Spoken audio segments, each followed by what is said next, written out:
Welcome and good evening to the City of Shakopee City Council meeting for this Groundhog Day, February 2nd, 2020. We have item number 1. If we could call the roll, please. Councilmember Brennan? Here. Councilmember Contreras? Here. Councilmember Lehman? Here. Councilmember Whiting? Here. Mayor Mars? Here, thank you so much. If we could all stand for the Pledge of Allegiance.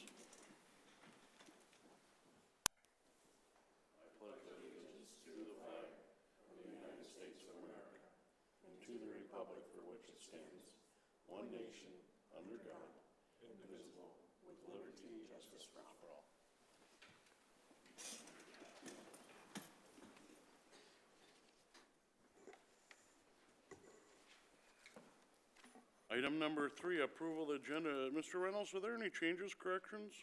Yes, sir, I have a couple of changes. First of all, we'll be removing item 7A and item 3A from the EDA agenda. They are both the same item. They are the TIF spending plan, and we improperly noticed the date on those, so you will see those both back at a future date. And then I would like to add a new 7A for a special presentation, if possible. Okay. And that would be right after approval of the agenda?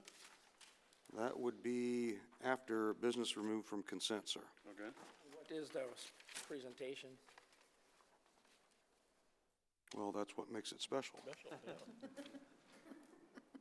Noted, so we would add that as Special presentation. 6A.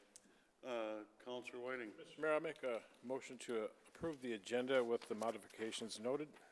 Second, Mayor. I have a motion and a second for the modified agenda. Is there any further discussion? Discussion? All in favor, say aye. Aye. Those opposed, motion carries. Thank you very much. Item number 4, items, consent business. Mr. Reynolds, any changes, deletions? No, sir. Thank you. Councilor Contreras. Make a motion to approve the consent business. I have a motion. I'll second. I have a second from Councilor Brennan for the consent agenda. Discussion? I have a motion for the consent agenda and a second. Before we would vote on that, we would read the consent agenda into the public record. Mr. Reynolds. Thank you, Mr. Mayor, members of council. These are the consent agenda items for 2 February of 2022. 4A1 approves the City Council meeting minutes for 18 January of 2022. 4B1 approves resolution number R 2022-TAC-017, which is a resolution of appreciation and recognition of the service of firefighter Bob Geske upon his retirement after 24 years of service to the City of Shakopee. 4C1 approves the conversion of 2 part-time ice arena coordinators into 1 full-time ice arena specialist at grade 120, step 3. 4C2 adopts resolution number R 2022-TAC-18, which accepts donations as presented. 4D1 declares listed property as surplus and authorizes its disposal. 4D2 authorizes the hiring of a police officer at step 7 of the union contract. 4D3 adopts resolution number R 2022-TAC-22, which accepts the 2022-TAC-23 Southwest Metro Drug Task Force VCET grant agreement. 4E1 adopts resolution number R 2022-TAC-020, which accepts work on the 2021 bituminous pavement rehabilitation project and authorizes final payment. 4E2 authorizes the purchase of equipment as listed. 4E3 approves a contract with BKJ Land Company for the Peace Circle Outlet and Windsor Lane Outlet improvements, which are projects, for a total price of $73,957.75. 4E4 approves a contract with Precision Landscape and Tree in the amount of $110 per hour for the 2022 tree pruning contract. 4E5 approves a contract with Pro Tree Outdoor Services in the amount of $77,007.50 for the 2022 ash tree removal project. And finally, 4E6 approves plans and authorizes bidding for the 2022 full depth pavement reconstruction and bituminous pavement rehabilitation projects. Thank you, Mr. Reynolds. I have a motion and a second for the consent agenda. The consent agenda has been read into the public record. There would be no further discussion by voice vote. All in favor, say aye. Aye. Aye. Aye. Those opposed, the motion passes. Thank you very much.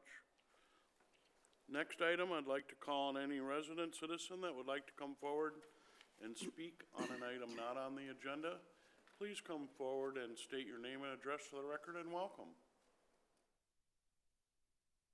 Good evening, Mr. Mayor, City Council.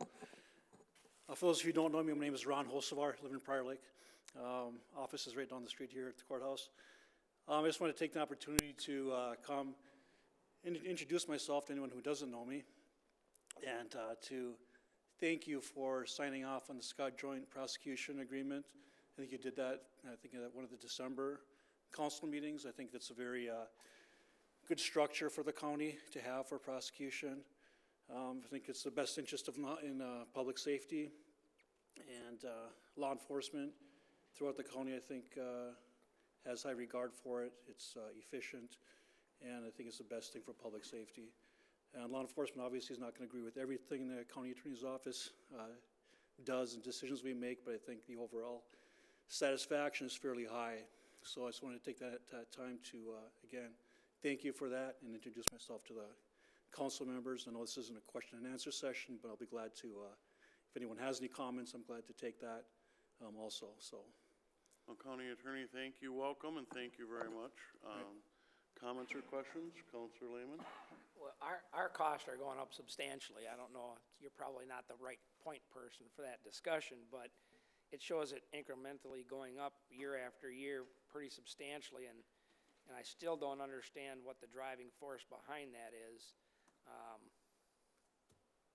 The way it's been given to me is there's a change in the way fines are going to be handed out to those that are committing crimes and stuff, and basically the taxpayers are going to pay for other people's criminal activity, which is not acceptable to me as a moral mindset, but you know, anything you could add to that would be appreciated.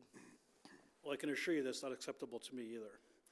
There's a couple different factors involved with that. One is you see it throughout the nation, and it's not any different in Scott County, unfortunately, that in my opinion, the judiciary is reluctant to impose stiff sentences and fines on individuals. I've had meetings with, been in meetings with people, head of probation, been in meetings with the judges, and I find, when I ask that, you know, someone hasn't paid their fine, someone hasn't paid the restitution, I said, well, you know, violate them, bring them back into court. The answer I get is, well, we don't punish people for financial obligations. I said, well, it's not a financial obligation. This is an order of the court that they're supposed to be paying. But they don't do it. I've had several instances where I've gone ahead on my own in the office and filed warrants on people that agencies have been reluctant to do on their own. So it is a point of consternation within my office and other agencies within the county. Another factor is the state. They used to have a collector from the county attorney's office in the in-court administration with the sole purpose of collecting financial obligations, specifically fines. And about probably 3 years ago now, they took that privilege away from us and kicked that employee out of the state office, out of court administration, and back up to my office. But the issue with that is, and they said they couldn't have her in the office because she was not a state employee, she couldn't have access to the state system, which you need to have access to get people's information for that specific purpose of getting the fines and costs. So they kicked her out. So we didn't have that asset in court administration any longer. And again, the reason we got was that the state was gonna take that over, which they did, but they don't do a very good job, and in my opinion, they don't do it. They made a Minlars out of it. Yeah, Since this issue came up in my office beginning shortly after this whole restructuring the Scott Joint contract started up, mid to early last summer, I started again in my office with a couple of employees, and I had to transfer some duties away from them, but now part of their job is to go after those fines, and we've been pretty successful with that. I didn't bring any numbers for you, but we have gotten an increase in collection efforts because we're doing it through my office now. We're not relying on the state anymore because they're not doing their job.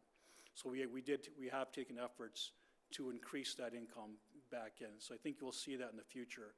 And I can email that information out, those numbers out when I get those. I think I have done it occasionally too. I think some of the city administrators, I can't really recall offhand, but we are taking efforts, and I think you will see that increase because of the efforts in my office to take over the job that the state is supposed to be doing. So the fix is a legislative fix. I don't even think it's a legislative situation. I think it's making sure that the people do their jobs, because the job is there to be done. It's just not being done very effectively, in my opinion. Others? I guess I'll comment around that. I think that our joint prosecution agreement is a great partnership that has served our community for a long time. That's been in place for a long time. Yeah, thank you. And I think Shakopee has benefited over it. Now we're seeing some costs involved and spread around. Right. Not a big fan here. Right. But I think my issue mainly in watching what goes around in our other communities in Minnesota, all over the nation, is staying tough on crime. Right. We're seeing these folks, unfortunately, that are, they're doing it over and over and over again, and I want you to remain tough on crime and collect the dollars, but stand tall for that. Keep working. We've got a great police force that apprehends and then comes to yours and try to keep them and prosecute where we can. Right. I have no intention important. of turning into a DA such as New York and LA have. It's not going to happen here while I'm in office. So, and Councilmember Lehman, we are taking steps, like I said, to increase those fines, and I think you'll see that get better. Unfortunately, Shakopee is the biggest city in the county, so that's why you do see that line item, and Shakopee is unfortunately going to be larger. We're also your largest taxpayer in the county. That's true. That's true. Yeah, I get all that, and we try to take that into consideration. And county tax dollars, too. All of our residents also pay county taxes. Well, and that was my point. Yes. Yeah, that's not for me. That's not. We pay the largest portion of your salary. Any How's other that sound? questions for our No, we're good. county attorney? Thank you very much for coming before us. Certainly. Keep up the hard work. Yep. Keep those prosecutions moving forward here. It's important for our community. And if anybody wants to have any of those discussions one-on-one, I'm certainly willing to have that. Thank you very much. We're still on recognition of any citizens that would like to come forward and speak on an item not on the agenda. Please come forward, state your name and address for the record, and welcome. Seeing none, we would move ahead then. Number 6 was business removed from consent, which we had none. And we would move to 6A, which is our special presentation. Mr. Reynolds. Thank you, Mr. Mayor, and members of council and members of the public. It's been very important since I've come to this particular community to recognize our employees and leadership in various manners. Essentially, I brought forward a program, an Employee of the Year program, a Manager of the Year program, brought forward a Spot Award program for those that deserve special recognition other than being here a certain time, which was the only program that existed prior to me getting here.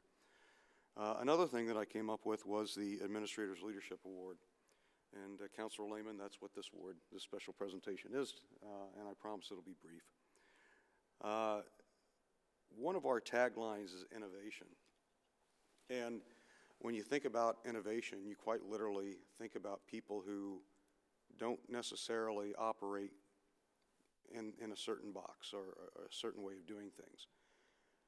And sometimes the best way of making that occur is to find somebody that really hasn't done the job in the past, but has a skill set that can really bring forward something to the organization as a whole. And frankly, Jay Tobin has been that person for some time, since he convinced the employees of this organization to hire him as the Park and Rec's director, even without having a lot of experience in Park and Rec. And if you'll remember, when he was hired, this particular body had some real concerns in regards to Park and Rec, specifically about the finances. To this date, the only part of this organization that reports monthly to you on their particular operations is Park and Rec. And Jay has a finance background, and he was able to come in and take a look at what was happening in Park and Rec. And to this day, we now have an ice arena that subsidizes our programming for the other parts of the organization. I would have been happy if we could have got it at 75% of operations. But clearly, it's more than that at this point, and that, you know, a lot of that has to do with Jay's ability to look at things in a different light. He has rebuilt the organization. Essentially, he still has a very good core of senior members of the organization, but he's brought something to the table that didn't exist before there. When the former Park and Rec director left, we did a big change in how Park and Rec was operating. It was no longer going to be on an island. The planning staff was going to plan the parks, which didn't happen before. That all happened internally in Park and Recreation. Mr. Lillyhog's team at Public Works and the engineering staff were going to design and build particular parks and maintain them. Again, not something that was necessarily done in the past. Jay was able to come in and make that all work relatively seamlessly. And when you talk about innovation, you know, we've got two Zambonis that are the talk of the hockey nation now, quite literally. As we have Zamboni contacting us, we have the various. Help me out, Jay. Who did we talk about today? That USA Hockey, you know, is going to be involved with us as well. So, innovation. It's important. It's one of our drivers, and frankly, is Jay's highlight. And so, I'm delighted to present to Jay the 2021 Administrators Leadership Award. And you're right, Jay. Parks and Rec is in the house.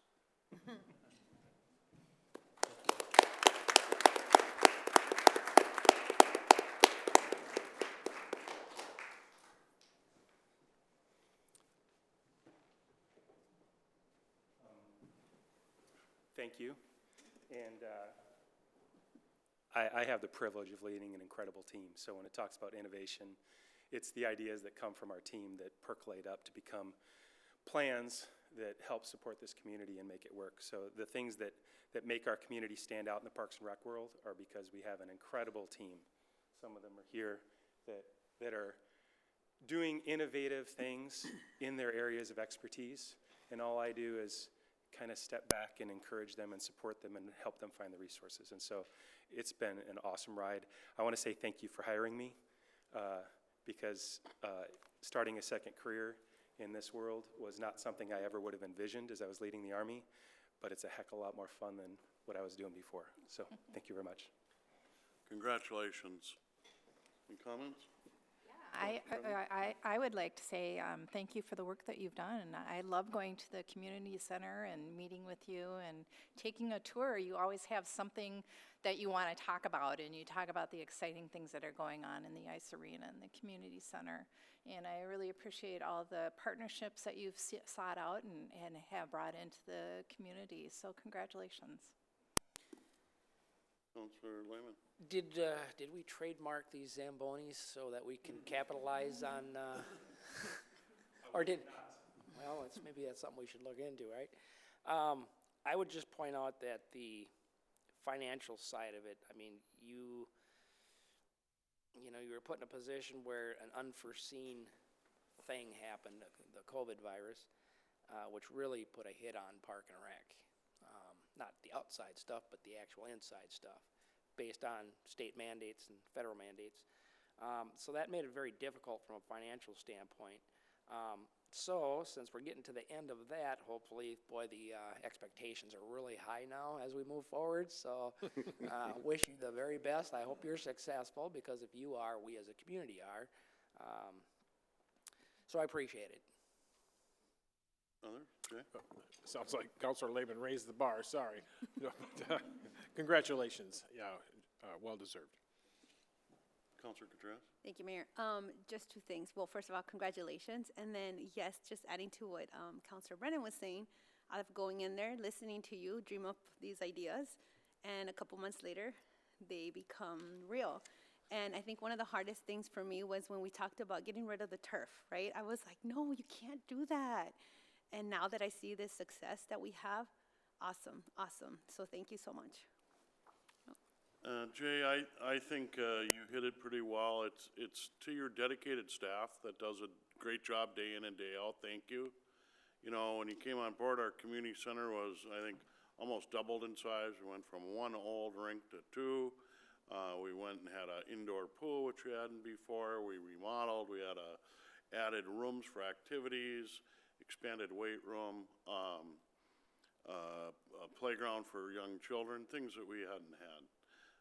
With that comes more financial responsibility, and I look at it overall with the added debt and all that, that actually the subsidy is about the same as it used to be in a smaller, older organization. So I really go, wow, we're really doing it. I think our community center was highlighted back then in the Star and Tribune. I think our ice arena was highlighted on the magazine called The Rink. The innovation that you do with your aerobics and your other things, the activities with the kids. I drive by that facility every day because I live a couple blocks from it. It's always packed. And people want to go there. Your leadership has led that way with your team, and we are very thankful, and an award that is just due for you, Jay. Thank you. Smart Council built that thing. Huh? Smart Council built that thing, yeah. All right, let's move ahead then after that special presentation. Thank you, Mr. Reynolds. Next, we would then, 7A was pulled off. We would recess for the Economic Development Authority meeting. Councilor Whiting? I'll make a motion to recess to the Economic Development Authority meeting. Second. I have a motion and a second to recess for the EDA. Further discussion?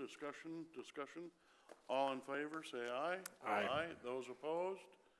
We stand in recess for the EDA. Madam Chair, the floor is yours. Thank you. I call to order the Shakopee Economic Development Authority meeting of February 2nd, 2021. If staff can please mark the roll that all 5 commissioners are present. Item number 2 is the approval of the agenda, and we've had item number 3A removed by staff. Mr. Lehman? Madam Chair, I'll make a motion to approve the agenda as modified, noting 3A has been removed from the agenda. There's been a motion and a second by Mars for the approval of the agenda. All those in favor, say aye. Aye. Opposed? Motion passes 5-0. Item number 3 is the consent business, and on the consent business is the EDA minutes. If I can get a motion. I make a motion to approve the consent business. Commissioner Contreras makes the motion. Second by Whiting to approve the consent business, which is the EDA minutes. Is there any discussion? All those in favor, please say aye. Aye. Opposed? Motion passes 5-0. Item number 4 is the entrepreneurship reported date, and Mr. Kurski is presenting this. Good evening, Madam President, board members. This is an update. This program started last summer, so I thought we would bring you up to date on where we're at and kind of where we're going. So you've seen this before, but basically this is kind of what this all revolves around, which is Shakopee and the region as the hub. We have gotten finally an agreement with Minnesota State University. It is now good through December of 2023 and covers these areas, which are agribusiness and food innovation, technology transfer, degree and certificate programs, and their entrepreneurial boot camp. One of the things we spent the past 7 or 8 months working on is that kind of entrepreneur network and entrepreneurs that could possibly be in residence in this facility, along with working with the Minnesota State's SBDC. The other piece is working on capital. One of the things you'll see is this is not a wealthy area today for either venture capital or angel investors. And so staff has been working with a number of groups in the area. One of them is a potential angel group investors that could invest in startup companies. Get this to work. So again, this is the proposed building. We have applied to the EDA. We are waiting for a phone call for this week to find out what the recommended award is for this building. It was nominated by Gensler Architects for a national award. We're waiting to hear on that because it's one of the first projects they've done under COVID, and you can see all the different things they address in this building, from everything for integration, designing for water, economy, wellness, change. The building's highly flexible because one of the things you'll find as we go through this, the companies we're dealing with need that flexibility. So this is part of the building, again, that can be changed over and be used for many things, from robotics training to actual manufacturing. Come on. One of the reasons why we're here, Minnesota, not only Shakopee and Scott County need the hub, but we are 4th from the bottom as of today in 50 states for manufacturing. We used to be in the top 10. You'll see Wisconsin beats us, South Carolina, Texas. We have sunk, particularly in the labor scalability, that's the ability for labor to do their job, and in target skill sets. So one of the things that our partnership with Minnesota State will help us is on working on that labor scalability and working on the target skill sets that the companies that are here today and potentially could move here. If you look, we're substantially behind the other states, and being 4th from the bottom for a state that historically has been in the top 10 in manufacturing is not good news. The other thing to look at is older workers. This was an article that appeared in the Wall Street Journal on January 26th that AARP and Google are launching a digital skills program for older workers. This is another area. It says here, this program seeks to train low-income people ages 50 and older on skills to help with their careers. I believe it's 1 in 4 senior citizens live at or below the poverty level. So this is a way to retrain some of those people and get them working kind of in the digital environment. And that potentially is a program that would be done here at the hub. This is a group called Heartland Forward. They're a think tank that only works on the Midwest, so it's Wisconsin, Minnesota, Indiana, Ohio, Michigan, and Wisconsin. And out of all the metro networks in the country, there's 379, the Minnesota, Minneapolis-St. Paul market ranks 119th out of 379, not where I think we want to be. And so here's what they identified that needs to be done to strengthen entrepreneurship here in our community. One is to fund entrepreneurial support organizations and efforts like you all have done here in Shakopee. support state-level entrepreneurial risk capital. That's what we're working on with both the venture fund and an angel fund. We actually have ranked pretty high on access to high-speed internet. And then investing in higher education and teaching entrepreneurial thinking in K through 12 schools. So one of the things we've discussed with the school district is how can some of the things that potentially could happen at the hub and are happening in the community today, can we get at least the high school students, if not younger, engaged in. And then again, our partnership with Minnesota State will help on the higher education side. The other thing we found meeting an entrepreneur group and with local companies is we're suffering just like everyone else is right now on finding people to work. So we are looking at a pretty affordable program to do a very specific job program that would just be for Shakopee businesses. This is an example out of Charleston. It's called Charleston Open Source. The same company has given us a proposal. They actually use a proprietary artificial intelligence that goes out to companies that we actually identify locally, pulls those jobs off their website and puts them all in one place. So if you're looking to be computer programmer, machinist, CNC operator, whatever, you can actually sort the jobs, and those are the only jobs you see. The problem with all the job boards that our companies have looked at is you'll find a CNC job next to a barista at Starbucks. There are really hundreds of jobs open, and actually thousands, and it's hard to kind of filter them out. So they actually have proprietary software that does that. So this is Charleston. This is another example of what they can do. So these are companies that are in the community that actually, if you look at some of these, they tell you the number of jobs open, so you can click on that and it'll actually show you. So if you're looking for a company, one of the things you can do is click on it and it only pulls the jobs that are available today. So this is a good example. On this one, you can see there's 425 jobs available in the community, and there's 83 companies offering those jobs. We'll probably have 20 to 30 for Shakopee.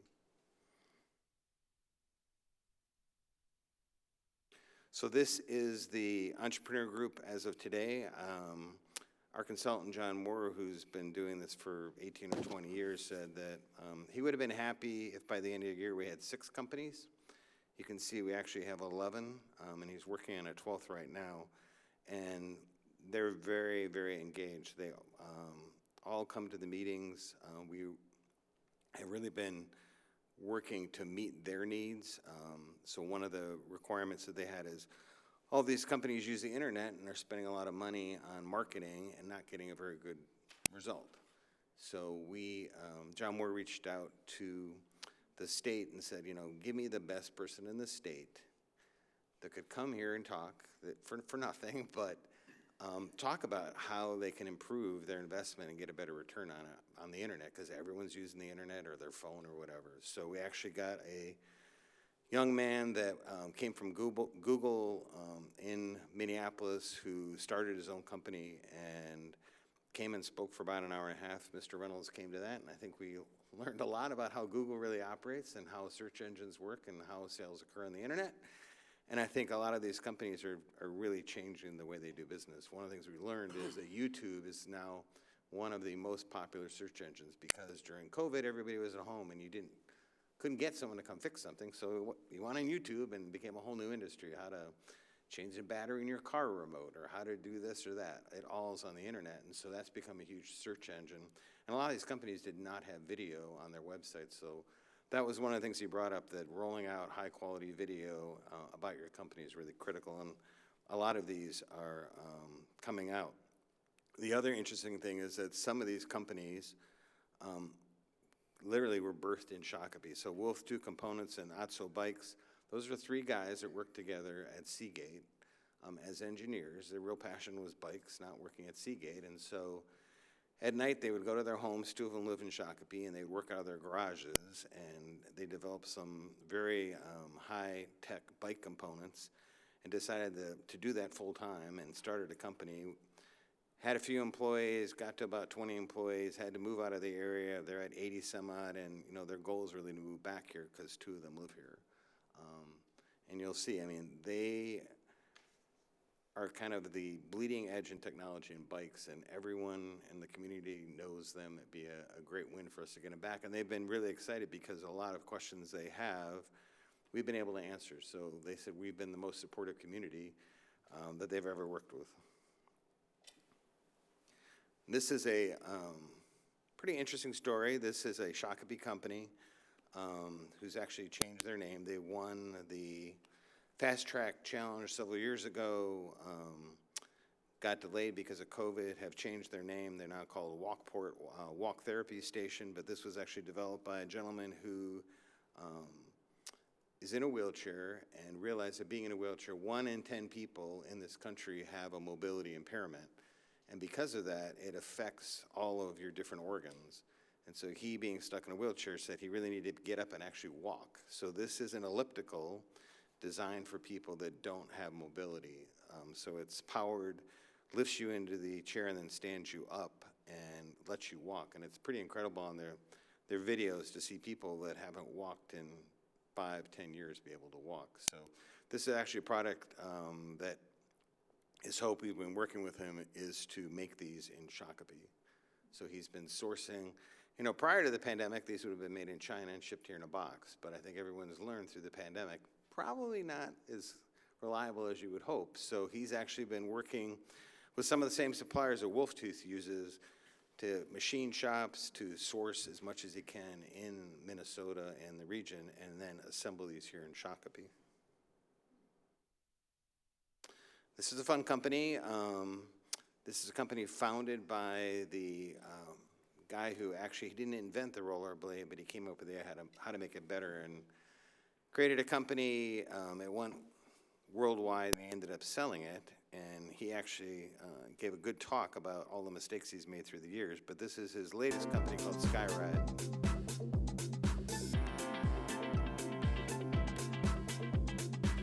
So these are actually on 3 Carnival cruise ships.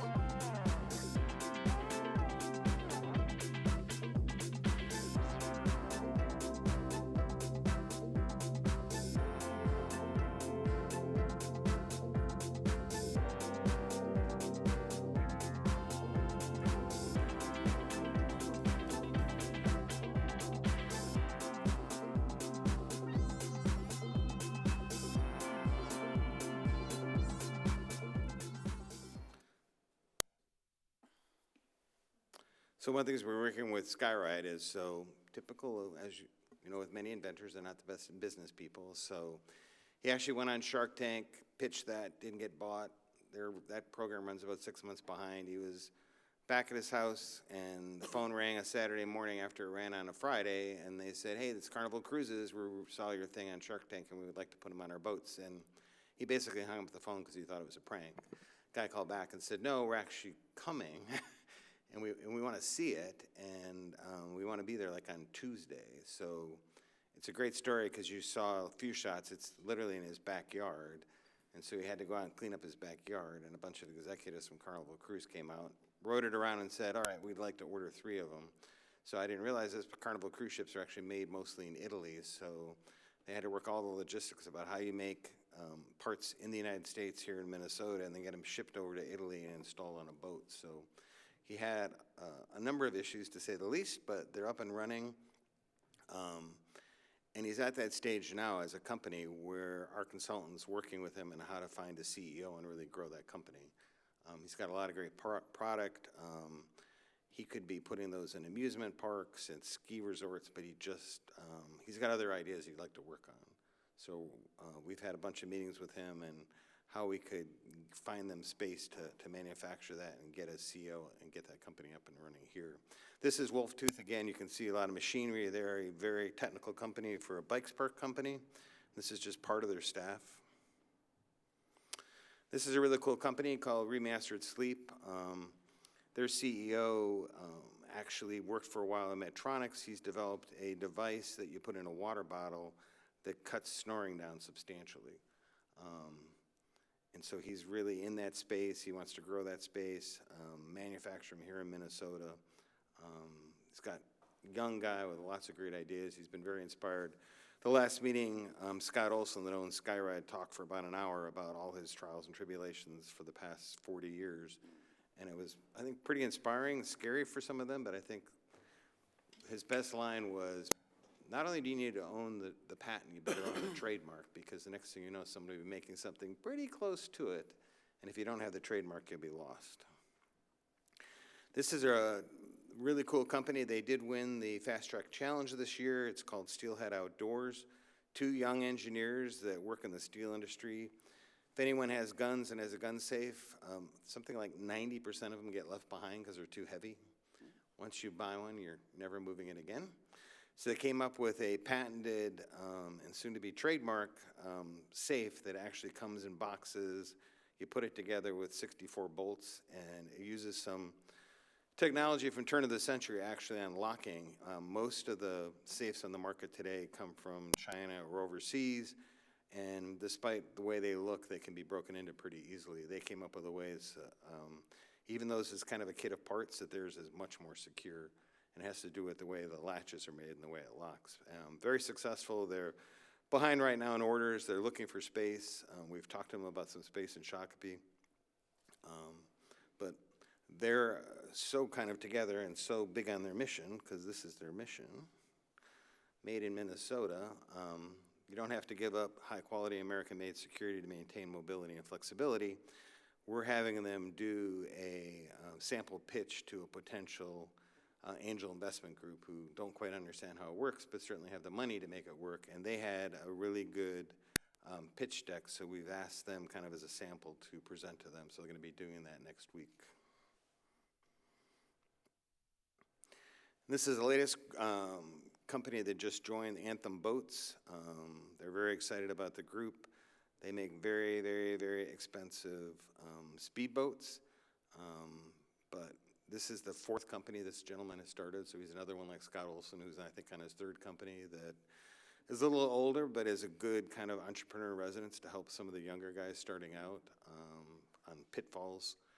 But this, again, he has tons of patents, tons of trademarks, and actually was recommended by one person in the group. That's the thing that's been fun, is we start out with 4 or 5 people. Well, they know someone else, and they've been inviting them to the group. And this is another really unusual company. I never knew this, but when concerts happen or symphonies play, they actually have an earpiece, and if there's a video playing behind them, there's a click track so they know how to keep up. It's like a metronome in their ear. Most musicians find that really irritating, particularly rock bands, because it's hard to hear. This gentleman's come up with a technology called Music that actually times the digital media so they don't have to have the click track. And so his vision is to replace click tracks entirely and make it way more affordable, because there's actually a fee for that, and really change the way content's delivered to both symphonies and music groups. So it's pretty exciting technology. A lot of guys in the group have been helping him. And from a marketing standpoint, these were 6 ads that we developed, picking local companies that we thought were kind of the best in class. So we had Emerson Electric, Cameron's Coffee, Bayer Crop Science, RAR Corporation, KEB America, and Entrust to start out with. And these ran. There's some print running right now, and this was for the month of December. Those 6 ads rotated on the Minneapolis-St. Paul Business Journal. So every time they did a breaking news, exclusive story, or end of the day story, the Make It in Shakopee ad appeared. Had one of the highest click-throughs, so we had videos that they went to about these companies on the website. And so our goal is this summer to run it again. We're working with their digital marketing company now to how to convert, now that people actually are excited, how to convert those people to actually come here. One of the things we found is one of the reasons why we're not getting a lot of companies right now is we're having a problem with space. So one of these companies that is one of the 11 actually signed a lease, got everything going, and someone actually outbid them on their lease. So they were not very happy, and so they're still looking for space, but we only have literally a handful of spaces right now that are the 20,000 square foot type space available in Shakopee. So we've been talking to developers. There's one of the larger REITs in the country, and we had a meeting with them and said, you know, we like that you do 400,000 and 500,000 square foot buildings, but we have a need for 20, 30, 40,000 square foot buildings for these companies now that are growing and needing to expand. And so they're looking at how they change their business model to try and make more affordable space for these smaller companies. Happy to answer. Great presentation. Questions? It's her meeting. I nodded, I Oh. acknowledged him. Oh, I'm sorry. Go ahead, Mr. Marks. Madam President, I apologize. I liked your presentation. This seems to have made some pretty good leaps from the last time we saw a presentation from this. I'm aware of a couple of these companies, and one of the guys that started that rollerblade company, when I worked on the investment firm in Minneapolis during the 80s and 90s, we must have talked to Scott Olson 8 times to try to get him to go public because of rollerblades, and he always kept it private, always took the venture capital money to help him. Great success story. I think he sold out to Nagley, who was the outdoor sign company, who actually, interesting enough, brought hockey back to Minnesota with the Minnesota Wild. And then we couldn't get rollerblade to go public, so we started a company called First Team Sports, and that went public, and that was kind of a knockoff from rollerblades. But I think this is exciting. It's great to see the development in the hub concept and what you're doing with those companies and talking to them about opportunity here in Shakopee, and try to get that educational piece and skilled labor piece part of it too. And, excuse me, Mayor, the other thing I'll say is that I don't think we, as a staff or even our consultant, understood how deep Minnesota State was kind of in the entrepreneurial space. They have some semi-retired, pretty successful entrepreneurs that are teaching students there, and so one of the things we've talked about is a lot of those students leave there and that idea kind of goes in the trash. How do we get those students to come here, work with an angel capital group, and actually make the ones that are good a company and get them to grow? That's something they had never thought about, and that's part of our agreement with them. Thank you. No, I think the entrepreneurship is very interesting, and the whole group that we've put together, the city has put together, or the group has put together. I still think, we got to focus on that goal of the hub, the training facility, that's the main focus here. And if these are the steps that we have to take, then that's what we have to do. But that is, to me, is the main goal and the end prize in all of this. So here we are again. And I will say, President, board members, one of the good things, feedback from the federal government was now you have a group, because we didn't have this before, that actually can find other people, work with other people, because before we didn't have kind of non-city staff kind of experts, people like Scott Olson that'll sit down and talk to you and at least help guide you down the path he took that maybe didn't turn out so well, like maybe deciding not to go public. And we have a pretty strong core group because you've got some young guys that are just on the idea, and you got people that are on their 3rd or 4th company. So it's been a really interesting learning experience for everyone. I mean, I think Mr. Reynolds sat in that group for a day, and Councilmember Contreras sat in one day. There's a lot of interesting stuff that we never think about that they talk about. And I think it'll help the hub because they've agreed as we get funding and move forward with that, they're going to stay on and help talk about the kind of spaces they actually need and how they can work with the university. Lehman? Thank you, Madam Chair. A couple of things that come to mind. The first is, this seems to be exclusively for private startups, okay? And, we've got a unique situation in a country, including us, where we have a very low workforce participation rate and a ton of jobs open. Obviously, manufacturing globally, we have to get ours back into our country. That's not an argument. But one of the things that's really missing is the trades. We all see the interviews of people like Mike Rowe and stuff like that, where you've got these forever needed experience in the trades, whether it's a welder, a plumber, a electrician, you know, your 30-year public works folks that do all these stuff, police, fire, all kinds of trades, and there's just nothing there to fill that gap. And it worries me for the future that if you don't have those trade workers, and it's a good living, whether you're an iron worker, whatever, but it's for the type of person that actually wants to use their hands, their body. Sometimes it's cold, sometimes it's hot. But these are a whole industry that our country relies on extensively. And if we lose that part, the pain is pretty severe. I mean, we're always going to be building bridges, and you're going to always need the heavy equipment operators. Somebody's got to plow the streets. So all these things have to happen. You need the sewers to operate. But there's no emphasis in any of this stuff on how we address that issue. So somehow, I think this process that we're in would be much more diverse and serve a larger need if we could figure out how to incorporate the trades into it. And I'm not saying we're going to train these folks, but, you know, maybe there's some kind of a way to find out if there's somebody that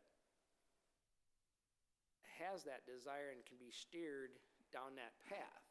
And it's really economically beneficial because not only does it prepare you for the future as a city, county, state, nation, but I think it also, you don't have this, you know, $100,000, $200,000 worth of college debt for a 6-year degree that you're paying back at, you know, $80,000, $90,000 a year job. You're getting a pretty decent wage in the trades, and the cost of that education is much lower. So somehow we're going to have to address that. I mean, we can do it up front, or we can wait until it's critical mass and try to play catch up on it, which we're probably getting close to critical mass now. So what do we do? I mean, President, board members, that's one of the things we discussed with the university, so that not everyone needs a college degree, and that they're looking at associate's degrees, or even, there's a couple of programs that are very compressed over 6 to 12 weeks to get you specific training that people don't think of a university as providing, but there's the potential there. I mean, I think one of the issues statewide is Minnesota does not have what I would call like those career schools that other states have, where if you want to be a welder, plumber, electrician, you can go to a local community college and learn that skill. And that's something the university was very upfront to admit, that that's one of the issues in Minnesota that we need to fix. But Madam Chair, but we do have Hennepin Tech up here in Eden Prairie. You've got Brooklyn Parks, Botech. You've got Dunwoody, Apple Valley. ATI. Is it Apple Valley, Dakota County? Tech. So we do have them in the metro area. I think the break is between somehow screening, and I'll just give you a little history on myself. When I was 16, I was in a school, and they sent me to 914 White Bear Lake, whatever, 916, was it 916? And when I was there at 16, they had a bunch of these trade things that you could like play with 2 hours each one until, you know, and they did some questionnaires and some interviews and stuff like that. And they find it out, it was kind of like, what is it you want to do with your life type thing. And I got into this classroom with this instructor in cars and showed him a couple of things at 16 years old for my racing pit crew stuff. And we decided that this was a natural fit, okay? And then I went to school in the trades. Paid school loans and stuff afterward, but it was not that expensive. And I've been in that trade for the rest of my life. So somehow we need to make the connection between how to sit down and talk to people about what it is they want to do with their life, what is natural for them, and get them down that path if that's the right path. Or maybe their path isn't individual privatized business. Maybe it's college and they want to be a doctor, lawyer, whatever. But I think that the key is to find out the screening process and really having that discussion and seeing what their natural abilities are and how they all fit together and get them into that path. No, and I agree. I think that's happening right now in the academies at the high school where, because when I went to school, they had a wood shop, they had a mechanical shop, they had an automotive shop, and certain people went certain ways and other Right. people went other ways. That's kind of missing, and I think the high school is trying to kind of revert that back through the academies program to let high school kids experience different things so they can decide before they go down the path, whether it's college or otherwise, what they really want to do. So there's no place in what we're proposing here for that type of anything.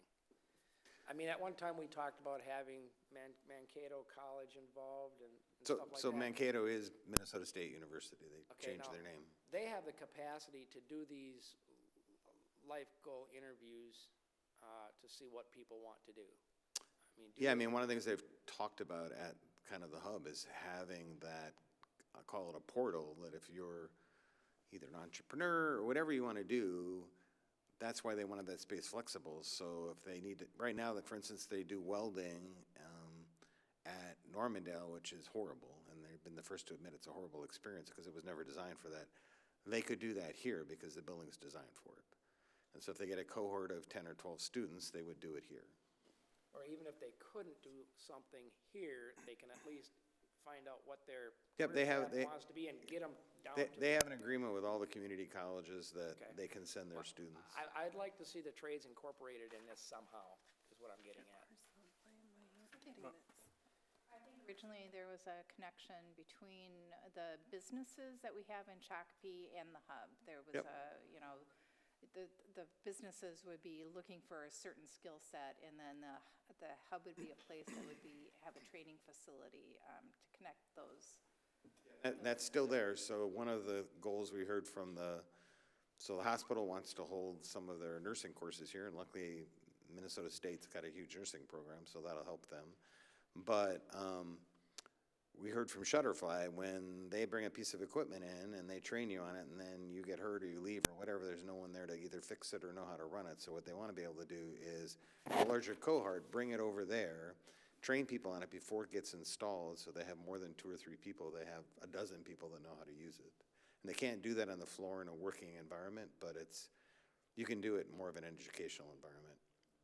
And that's kind of a national model. Companies will, if there's something being used in a region, they'll actually place it there for 6 months and use it kind of as a sales model and let people use it, and then they'll sell it and bring in whatever the latest version is and put it back in the facility. Mr. Whiting? No, you brought up some of the same points I was going to mention, but the original concept was to bring in some of the businesses that would be Shakopee trade, whatever the local businesses and their trade that they're in wanted to use the facility for, could use it like you just mentioned. So I'm glad to hear that that's still part of it, because I think that's key to keeping, a win-win with our businesses. So Yeah, we've gotten great letter of support. Mr. Rar himself wrote a letter of support and talked about that as a potential training opportunity for their staff. if I may, our company had it was called Flexo Tech, which was a flexo printing, basically. And with COVID, businesses would send their potential operators there, and we'd train them how to run the equipment. Well, that had to be taken out because of COVID and things. Basically, the school failed because of being able to get people in. Any other comments? I just have a quick question. So I see what we're trying to do, the motion you're requesting. So anything, so for the rest of the year, just to understand, to continue the contract for the amount of $65,000, right? Is there anything else we, as a city, or anything else we get in return from this? I guess that's. So what we're getting right now is, I don't have the time, but he has the expertise. He'll spend with some of these companies 3 or 4 hours with them, talking about what their issues are. If we have a need, he goes out and finds. One of the things that all the companies want is to see what the best in class is in sales and marketing, because all of them kind of know how to sell things, but they all know you got to sell things to be able to make things and keep the process going. So he's been working with a bunch of different firms on who can we bring in, just like he did finding the guy that used to work at Google, kind of the best in class. And people basically donate their time. The other thing that came from Scott Olson is it was interesting to see, particularly the younger faces, when he said, if you don't have stuff trademarked, you're going to be in big trouble. And they're all like, oh, crap. So one of the things they requested is to bring in kind of the best in class trademark attorney to talk about what the process is, why it's important, you know, here's kind of the rocks in the road, because people just don't think about that. I mean, the guys that are doing the safe were kind of like, oh crap. Because I said, do you have a patent? And they said, well, we've looked at filling it out, but it just seems really complicated. Mr. Whiting? You know, you brought up something that kind of concerns me. You know, if he's acting as a recruiter or headhunter for other businesses, usually there's a fee involved. So he's not actually going out and finding people, he's finding people to come here and help. Like the guy that came from out of Google that came here and spoke, Well, attorney. that I understand, but if he's actually working on trying to get No. employees for these companies, He's not that's- trying to find that's employees. not I really mean, where I think this job no. should be going. Absolutely. No, I mean, he met with Scott Olson and kind of said to him, and there's another one of these companies that's a guy and a couple of family members, and said, look, you need to find someone who's not necessarily related to all of you that can run the company and help you versus you all fighting and struggling every day, because it's just not going to work. And they all kind of went, oh, that's a good point. So I would say he's more of a counselor to those companies than actually finding people. Commissioner Lehman? Thank you, Madam Chair. I asked this question the last time you did the presentation, and I'm going to do it again to try to sum up what I think we're trying to accomplish. The purpose of the person that we have doing this, if we recall, we're trying to get federal EDA dollars for a large portion of the cost to construct this site, okay? Now, to make our application for those federal EDA dollars more successful, we need to be organized with people that are in the industries, multiple industries, with different experiences and expertise. And what this individual is doing is assembling that group. Okay? Now this group, they may not be the actual hands-on nuts and bolts putting equipment in the building, but they are a group of high-powered experts, if you will, in certain niche areas that collaboratively can make a better case than Mr. Reynolds or Mr. Kursky at the federal EDA on the project totality. Okay? That actually was perfect. And I think the other piece, you know, we've had discussions with Minnesota State. You all approved an agreement, but we were not able to get, they changed presidents and we couldn't get the agreement signed. Well, we went down there and they were like, who are you? John Moore did his pitch and they were like, geez, you could really help us, because all the issues that we're talking about, you've already done for 2 other universities. What can we do to get that agreement signed? So about a month later, I gave the mayor and I said, here's the new president, and they've signed this agreement. So I think you're right, and it's helping us certainly at the EDA level, because now everything that we all wish is kind of getting lined up, and that was kind of the weakness in the original proposal. Right, and my only concern, as I stated, Madam Chair, is that, and it might not be here in this actual building, but somewhere in our society, we have got to address the coming shortage in the trades. I mean, truck drivers too, even. I mean, No, and Councilman, I'll agree with you 150%. You know, we couldn't find building inspectors, and that used to be run out of Hennepin Tech, and that program went away for whatever reason. And so the state actually is paying the salary of one of our employees to be trained in the field, because they said, we're going to have a crisis, that public safety is really important on the building side, and they're all retiring because nobody wants to be a building inspector, because just like your trades, they're out in the cold, you know, whatever the situation is, walking in mud, and no, younger people don't want to do that. exactly, and we have a generation that is more tech savvy than hands-on savvy, and you can't have a robot, well, maybe you can in the future have a robot build a road or put a sewer in or whatever, but we're still going to need the trades for at least our foreseeable future. And the part that I love, and it was not necessarily on purpose, but it's happened, I think, because of the community that we are. Most of the companies we've attracted are what are called hard tech. So they actually make stuff. They're not developing an app or whatever. They're making safes. They're, making things that go on cruise ships. I mean, it's been really interesting. And so John Moore did some deep research nationwide. There's only 2 other places in the country where it's happening. One's in New York and one's in New Jersey. That's why we have a problem in this country, because everybody kind of went, we'll let someone else make it. Commissioner Contreras? Yep, just, I wanted to add, I guess, number 7 is a leader launching a new automobile service company. I don't know if that's just like as a mechanic or building a car, or what exactly is that one? Do you know, just as a quick So question? there's another good story. So he happens to live in Prior Lake and is friends with the owner of Wolf 2 Cycles. And so they ride together. Oh, okay. And he worked at, help me, Bill, Lifetime for many, many years. He was a senior person there. And they went public, and he said, you know what? I'm tired of working here. I have a vision for an idea, and it's a company that will put products into Jeeps. So he did his research and saw there, I don't know how many, 100,000 Jeeps in the state of Minnesota.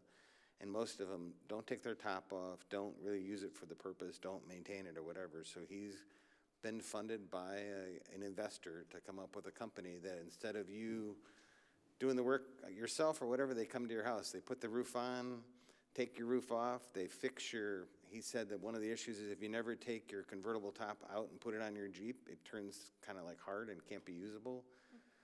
So really filling a niche, whatever, in the mechanical space that exists that no one's filled. Commissioner Mars? Commissioner Mars? Madam President, I think I've heard enough, and I think we've made a lot of progress. I'd like to see it continue.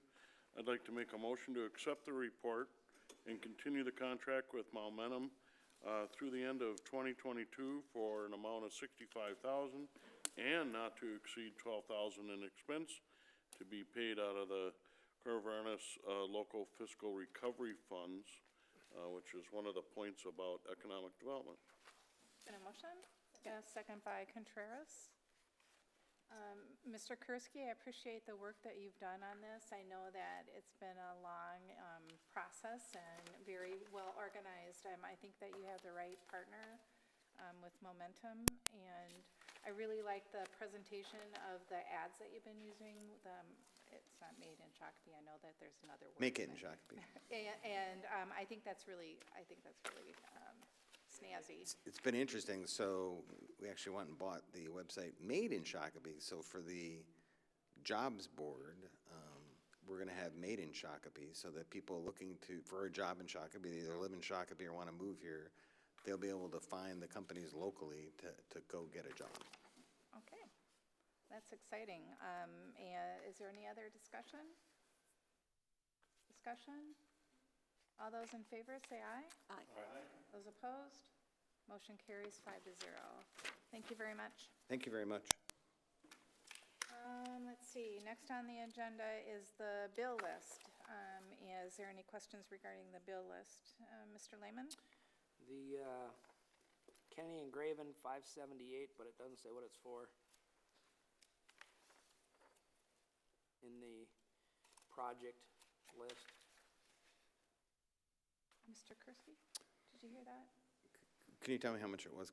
$578. $578? Yeah, there's one for Amazon, one for Canterbury, one for Gravel Pit, but the top one doesn't say what it's for. So We'll find out. They all get coded. And General EDA. it might have been general EDA. yeah, it is general. Oh, so what that's for is if we call either of our attorneys that work for the EDA and have a question on something that's not project specific, that's how it gets billed out. Or they read the packet, whatever it is, it's all miscellaneous items. Okay, can you just verify and just shoot us an email out or Yep. something? Thank you. Is there any other questions? Okay, item number 6 is adjourned to Tuesday, March 1st. There's been a motion by Mars and a second by Contreras to adjourn to March 1st. All those in favor, say aye. Aye. Those opposed, motion carries 5-0. Thank you. will reconvene the City of Shakopee City Council meeting for February 2nd, 2022. We just completed our EDA portion of our meeting tonight. We're going to move ahead to 10A1, Park and Rec CAPS intern presentation.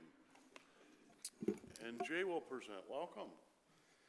Thank you, Mayor and council members. The City of Shakopee is an academy champion at the Shakopee High School, and we, as a result, have had the privilege of hosting interns for the Center for Advanced Professional Studies over the last few years. We've had a lot come through the Parks and Recreation Department to help us focus on different projects that either we don't have the staff time or the expertise, or it's a great opportunity for us to partner with students and help them grow in their passions for the areas that we're trying to deliver services in. One of those, we have a staff member that has a lot of passion when it comes to adaptive and inclusive services. Carla Kress has really helped me grow in my knowledge and understanding both of what we have a responsibility to deliver statutory, but then also what our capabilities and limitations are, and then how we can bridge that gap. And as a result, we've seen some really innovative solutions in the last couple of years to try and meet the needs as customers have come forward and said, hey, I want to fill in the blank. And then we've been able to develop a strategy in order to adapt the program so that they can participate. We've also understood that this is an area where we can grow in our knowledge and understanding, and we also have to grow in our ability to meet the needs of the community. So this seemed like a really good internship opportunity, and it happened that there were some students in the Health and Services Academy that had a similar passion. And so it worked really well for them to get to spend 8 weeks working with Carla, having her coach, teach, and mentor them as they researched and as they developed products. At the end of their 8 weeks, last week, they developed a presentation. They gave us their final project. And I was thoroughly impressed. One of the phrases that I said to them was, I have paid for a lot less. So they were incredibly professional. It was very informative, and it will really help the department. And so while they're not giving the exact presentation, because it was very interactive, it was really a neat growth experience, and I'll send some of the links out that they gave us. They're doing an abbreviated version this evening, and I want to invite them to introduce themselves and present to you this evening. Good evening and welcome. We're glad you're here. Excited to hear your presentation. So did you guys know that in Minnesota there's 593,700 people with a disability? That is 8,990 people just in Scott County. How many people do you think in Shakopee have a disability? Wow. Not sure. 3,000. You're actually right. There's about 3,000 people in Shakopee that have a disability. All right. So today we will be giving you a shortened version of our final presentation for our Adaptive and Inclusion project. So my name is Michaela Switzenberg, and I was the communications specialist. I'm Chloe Rains. I was the project manager. I am Emma Utes, and I was the functional leader. Go next slide. Okay, so for our project overview, it was the Adaptive and Inclusion project, and we worked at Shakopee Community Center, specifically with Carla Kress, and we wanted to provide inclusion programs for the community, and we did this by conducting research and then also overall implementing our deliverables. So Chloe's going to talk about our content. The next slide. Technical, just a second. So they're also going high-tech, this Prezi, if you haven't seen this before, ladies and gentlemen. It's really cool how smooth it works when you have somebody that's at the wheel a little bit. Sure. Okay, so this is our authentic learning process, as you can see on the screen. This is what we used throughout the entire project that brought us step through step to like the final product. So if we go to step number 1, engage and connect. So if you want to go to the next slide.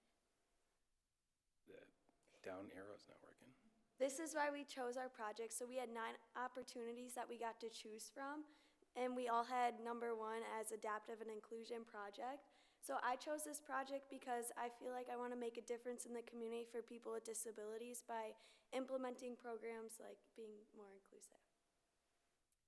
And then I chose this project because I think that inclusion is very important, and I'm super passionate about it because it's really important to make sure everyone feels included, and I thought if I could do a little bit in the community, it would be really good. So.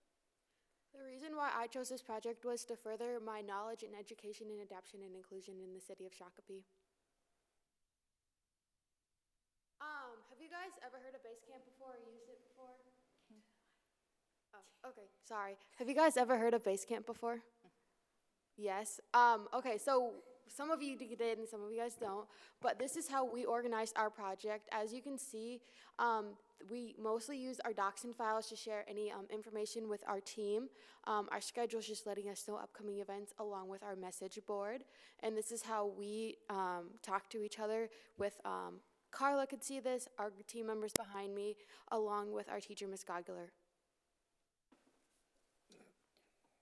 So this is our deliverable wheel. So this was the first thing that we did in our project, and we came up with 5 deliverables that we kind of wanted to accomplish and kind of lead us through our project. So our first one was resource research, and that was where we were going to research different communities to kind of get an idea of what they do in their communities that we could implement here. And then our second one was our promotional tools, which is how we were going to get the information out to the community. So surveys or flyers, brochures, and then also like social media. And then we also came up with a staff training material, which is really important to make sure that our staff know how to work with people with disabilities, no matter their disability. And it's really important so that they actually know how to. And then we have our adaptive programs and then our inclusive programming plans. So those two are separated because adaptive is more centered towards people with disabilities, whereas inclusive programming is all people. And so we kind of separated those just to give the more like definitive difference between them. Okay, so these are our journey maps. So we each got a different deliverable and filled out a map of what we thought the process was going to look like throughout our project. It was different, but it was always a good reference to go back to if we did get off track. So yeah. And then this was our calendar. So again, we took those deliverables and went through each thing that we wanted to accomplish, and we put them on a rough outline of each month. So October was more of our research month, just gathering information to get ready for our more final products, where November and December were our more busier months, where we actually implemented those deliverables by creating surveys, brochures, and then also flyers. And then January was more of our final presentation prep. So for our key findings for our project, we created surveys to parents and children with disabilities, and we were able to get more information on what they wanted to see in the community. And then we also had consultations with many special education teachers at the high school to kind of see their point of view on what they would like to see for their students. And then we also researched model inclusion and adaptive programs from different communities, both nationally and locally. And this, again, just gave us more information on what we could do here in Shakopee. And then we also used Carla's book, the inclusion book, just to get more of a background on what inclusion and adaptive is.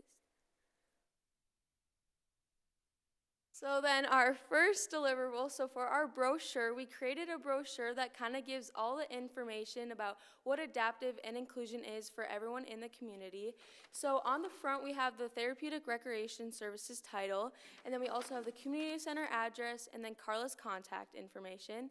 And then when you open it up, we have the adaptive information and then the inclusion information, and it's separated so you can see the difference between both of them and what the definitions of each are.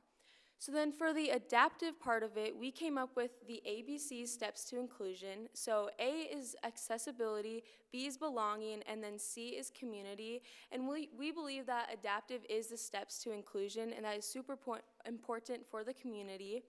And then for the inclusion part, we have the inclusion process, which kind of goes through what accommodations we have for people with disabilities, so they know what they can do and how they can get their child involved. And then we also have the inclusion opportunities, and that gives just kind of inclusion program ideas that we want to implement in the future. Go to the next one. As you guys can see, you are looking at the youth survey questions right now, and that was our rough draft or our brainstorming of what we thought we wanted to implement within our surveys. So the ones on the multiple picture ones, you're going to see we're using PECs as well, and I'll talk a little bit more about what PECs is, and then asking them what they want to do and what time they would like to be participating in these activities.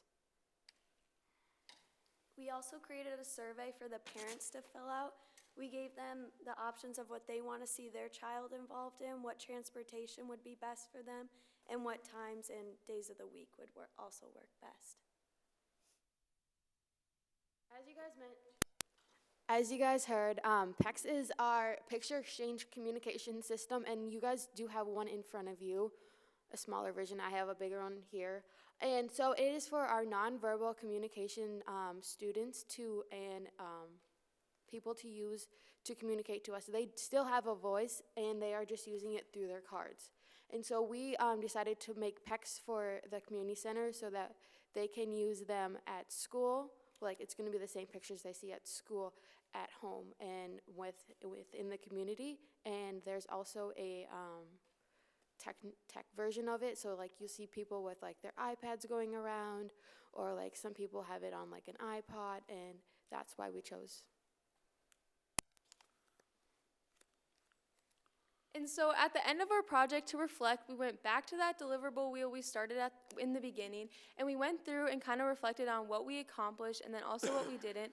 And this was a good way just to overall reflect as a group, to go back and see what we did accomplish. And then overall, personally, I learned that, again, inclusion is very important and within our community. And a lot of the times, people with disabilities do kind of get overlooked and forgotten about.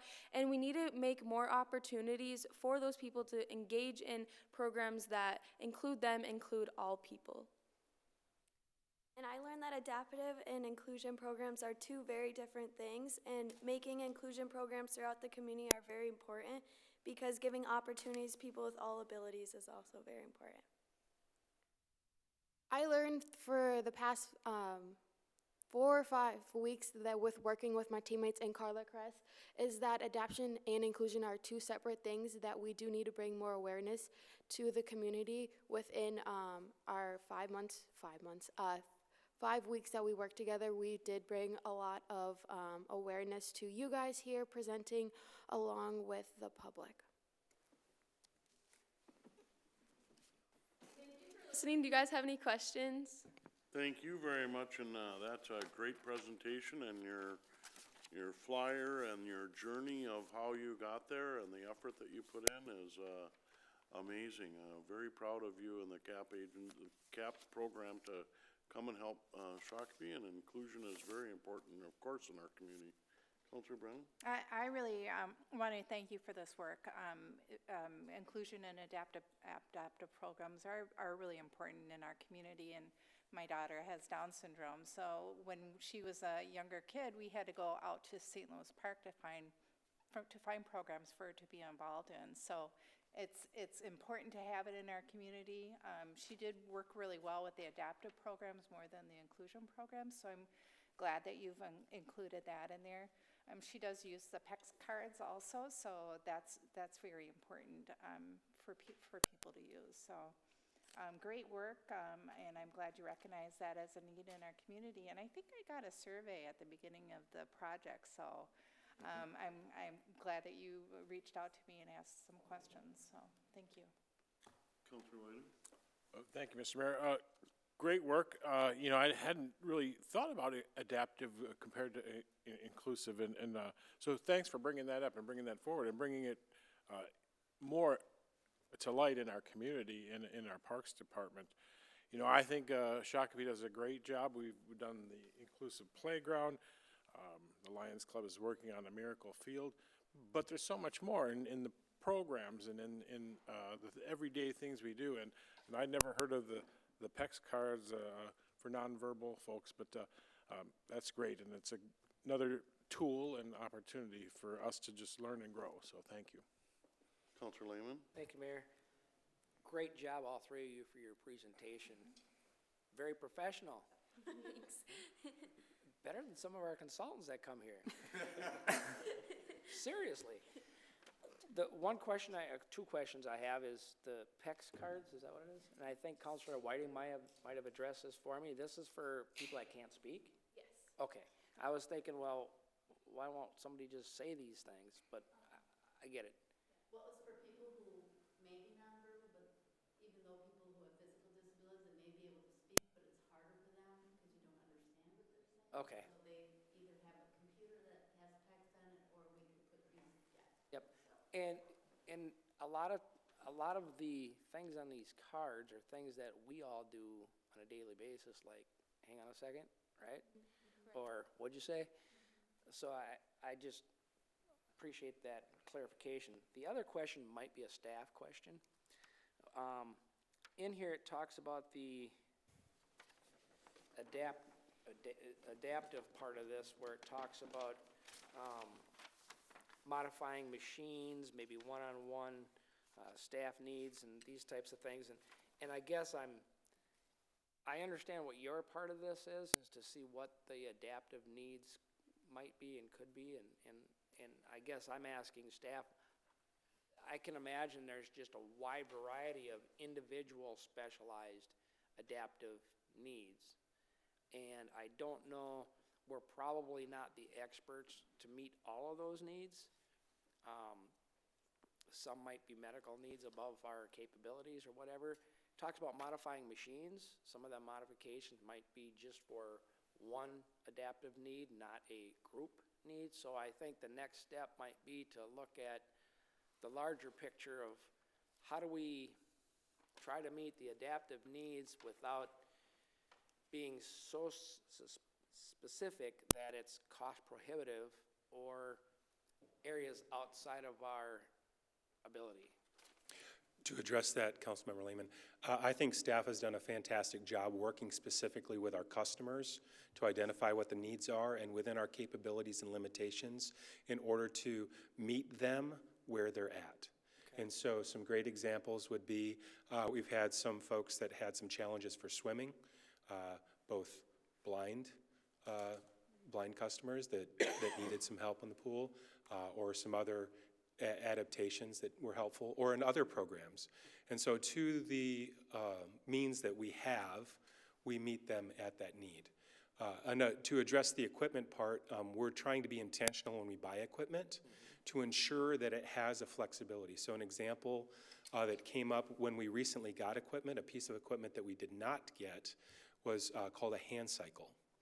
And it was brought to our attention that there was a resident in our community that couldn't use the other equipment in order to do cardiovascular work. And in order to get cardio, they needed the hand cycle. As a result, we started doing research, and we're like, wow, this is something that we should have gotten.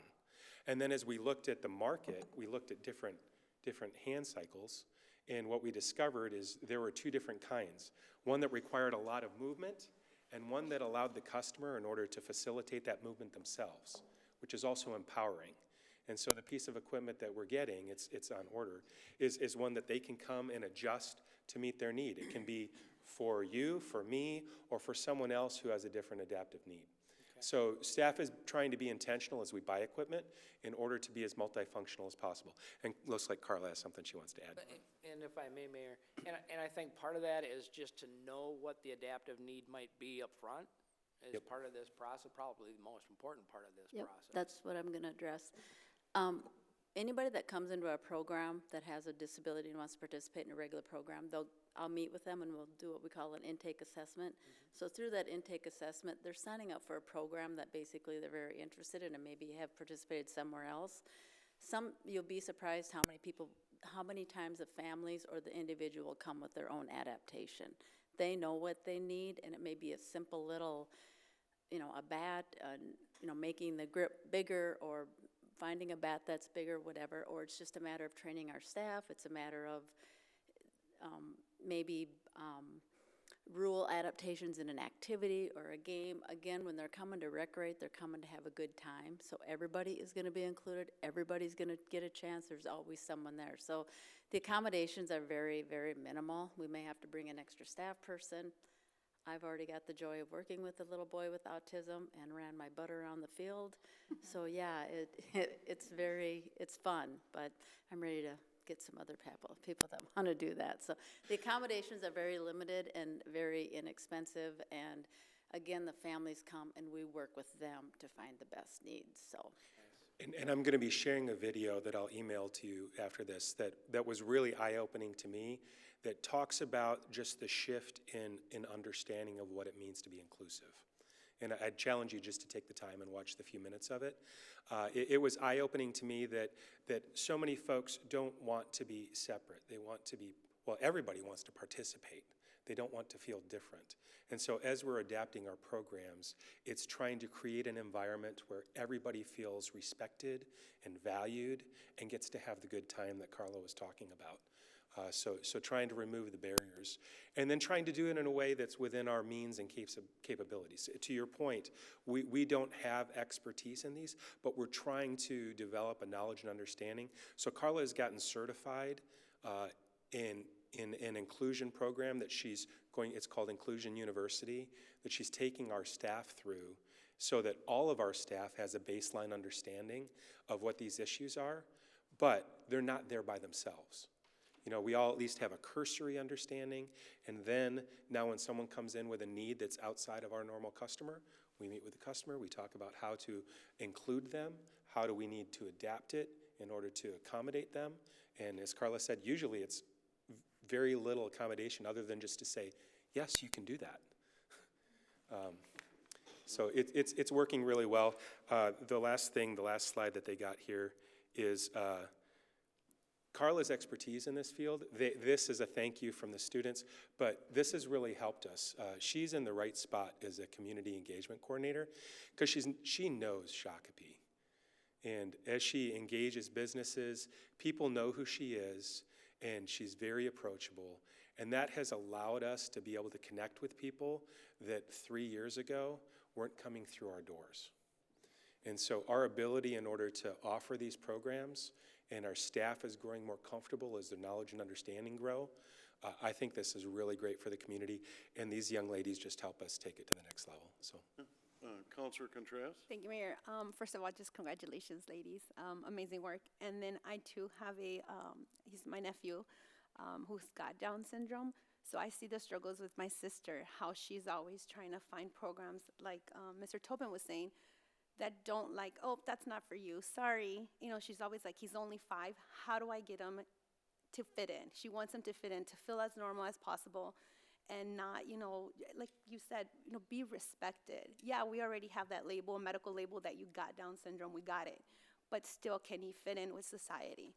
And I appreciate it. Thank you so much, because we need that a lot. Thank you. Mr. Reynolds? Thank you, Mr. Mayor, members of council. Great job. Thank you so much. I continue to be impressed with the CAPS program, and I continue to be impressed with the students that we get to assist us in things. I mean, the first CAPS program that we had was that redesigned all of our, well, as you can see right now, they redesigned our whole look and feel of our video feed. And our old intro. And the old intro. We would have paid tens of thousands of dollars for that, without a doubt. And it was done just so well. And this program, and this, you know, this is something that, frankly, I don't know a lot about. And probably to my detriment, and probably to all of our detriment. We're here as public servants, and if we don't understand these issues, then we're at a loss. So thank you for all the hard work you've done. Again, just top of the line work, and you guys are going to be successful when you move on in life, and thank you for sharing your talents with us. The PEX card system that they gave us, Mr. Mayor, would have cost us several $1,000s. They made it for us, and so just another example of their dedication that's saving us a lot of money. Thank the school district. They partnered with us and gave us the system. I think that's really the key. I want to thank you students for stepping up, leaning in, engaged in the CAP agency, getting out of the high school and going into a real environment here in our community center, making a difference, very important. This wouldn't have happened 10 years ago, and didn't happen 10 years ago. But we've had a couple rounds of these CAPs. You guys have been great. We're thankful, and you're getting, I think you're getting the touch backwards as a student of the learning and the opportunity, the touch and feel, and better understanding. So, thank you. Councilor Lehman? Mayor, I'm curious to ask, who do you report to in the CAPS program? Because you did a great presentation. So it's Miranda Gogler, she's our teacher, and then Zach Edelweiss is like the CAPS coordinator, like the head coordinator. Okay, So. when she gives you the A+ for the presentation and your work that you've done, if it's anything other than that, can you have her give me a call? He's gonna work on that grade for you. Yes. Well, thank you again. That Thank you was so great. much. Thank you. Thanks, Carla, thanks, Jay. All right. That's great. Let's move ahead then to 10B1, review of a property management ordinance and rental housing ordinance.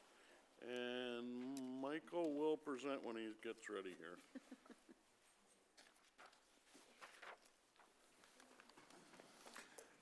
So Mayor and Council, we've talked about this for probably almost a year. And I wanted to remind you that just around us, Bloomington, Eden Prairie, St. Louis Park, Burnsville, Edina, Minneapolis, St. Paul, Richfield, Brooklyn Center, Brooklyn Park, to name just a few, have this program in place right now. It really goes, it was put in place to basically preserve long-term that rental housing stock. And so, thankfully, Fairmont, Mr. Reynolds' wife's city, just adopted this ordinance, and so we were able to take a lot of more up-to-date information and put it in this ordinance. But again, this is just a work in progress. We thought we'd go through it, and then the city attorney and I will work to make whatever changes we can to bring this back to you, along with a table of fees. So we sent out the property maintenance ordinance, including a complete explanation of it, so I don't think we need to cover that in the past. But we can go through this draft ordinance, and I can try to answer any questions you have. Okay. Councilor Whiting. Thank you, Mr. Mayor. As Mr. Kursky pointed out, we've looked at this several times and discussed it, and I've shared several stories of my past as a renter and some of the nightmare situations that I've found myself in and not been able to do anything about, from raw sewage coming down in my bathroom to flooded bedrooms and things like that. So nothing you can do about it unless you have a rental ordinance in place. And I found that out the hard way by going to the city and saying, hey, I got a landlord here that won't fix this, and they couldn't do anything about it. So the one thing, you know, I'm also have rental property. It wouldn't affect me because I'm a homeowner living there with the renter, so it's a little different. So it's not going to affect globally all of our rental owners or property managers because they live on the property. It's just the bigger type ones that we want to focus on, and as you mentioned, protect that stock because it can, as we've seen, go into disrepair pretty quickly, and there's folks living there. So I support what we have here. We'll take a look at some of those fees, you know, when they come up back to us, but other than that, I couldn't find anything that I could really shoot too many holes in.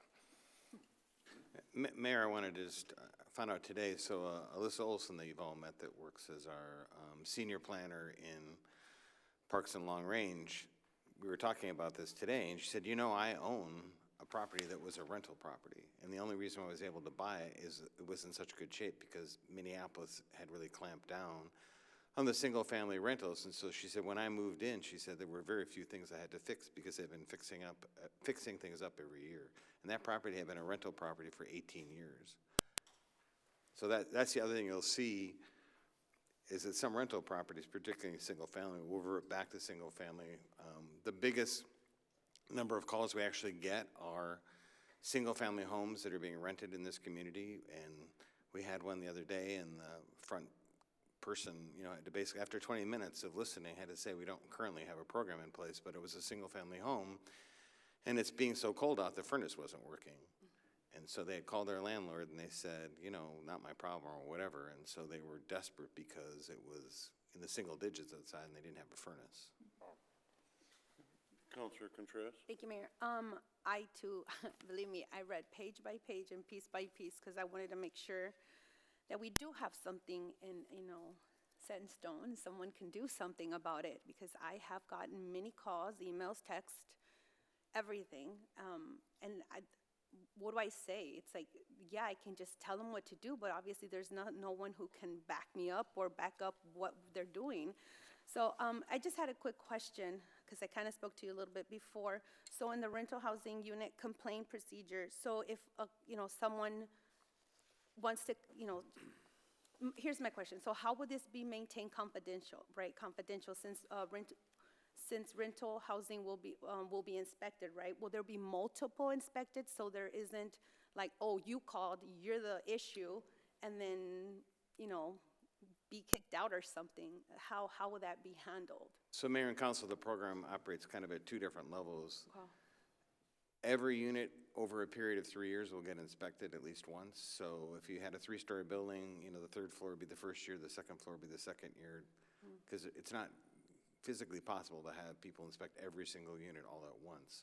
On a complaint basis, I mean, they would basically go to the unit and check and see what the complaint is, and they would have to go to the property owner and say, look, there's no heat. I mean, one of the biggest calls we get is lack of heat. And so I was talking to a building official today, and once this passes, I mean, one of the things we're going to have to get is you have to have a tool that can actually measure at a certain distance the heat in a room. So you may feel cold, but as long as it's 66 or 68 degrees, that's all that's required by the code. Okay. Another question. Yes. God, You have lots of notes. I Go ahead. I did, just the fee schedule, because I did ask you about that, just, when that comes around. But otherwise, I do support it. Yeah, thank you. Just to kind of address that, most of the cities, it's $50 a unit up to a cap, so that if you have a really large complex, you're not paying tens of thousands of dollars. And the other thing they set up is a building that doesn't have any issues can potentially get a 3-year license, but if you're a chronic problem, maybe you get a 6-month license or a 1-year license, so that it can get reviewed on a more regular basis to make sure the building comes back in compliance. Thank you. Councilor Lehman. Thank you, Mayor. A couple of, well, actually, I have a host of them. So the first would be, there's a 10-day after transfer requirement, yet below that is the 30-day requirement, and I think driver's license, if you move, is a 30-day. I think 10 days is pretty short. So, excuse me, Mayor and Council, that's if the building is sold, and so we'll work on the language, so that if you sell your building, you have to notify the city within 10 days. Yeah, I think that's way too short. If you're selling a building? Yeah, I do. It's not enough time, or? I think it's not giving the seller enough time, because if you're selling your house or business or whatever, your apartment building, you're going through so much that it's like, you got this much time to do this, you gotta change your address with the state in 30 days, you gotta change whatever else you got going on, registration on your car instead of that location. All of these things are 30 days, but the city's 10. And it's like, nobody's gonna meet it, so they're all You gonna hold a license by the city, I mean, You hold a license with your state too, and they give you 30 days, So one I thing- just don't think 10 days is reasonable. But we can look at with some other cities. With this way this will be set up through our e-portal, that you would just basically go in and notify the city that you sold the property and to whom it got sold to, so we know who the new owner is. Yeah, and they've got a list of 50 things to do probably. Is there a process that you could do that at the closing and the transfer's over? Yeah, I mean, if you, so you actually hold a real rental license, so you could at a closing transfer that, notify the city and transfer it at a closing. And particularly it would be for a single-family home that would work for some of these larger apartment buildings that are bought by REITs or out-of-state investors. We'd have to have a pretty good public relations so they would understand that they have to notify us. And if I may continue, Mayor. And then there's misconception that as a renter, if the heat doesn't work and the landlord doesn't want to do anything about it, there's nothing you can do. That's not true. That's factually not true.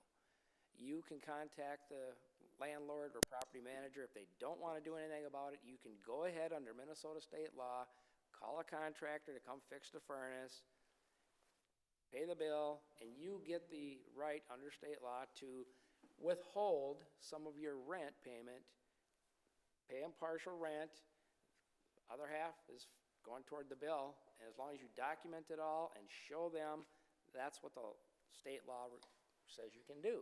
So it's not a factual statement to say there's just nothing they can do. They just don't know what their rights are. The next one was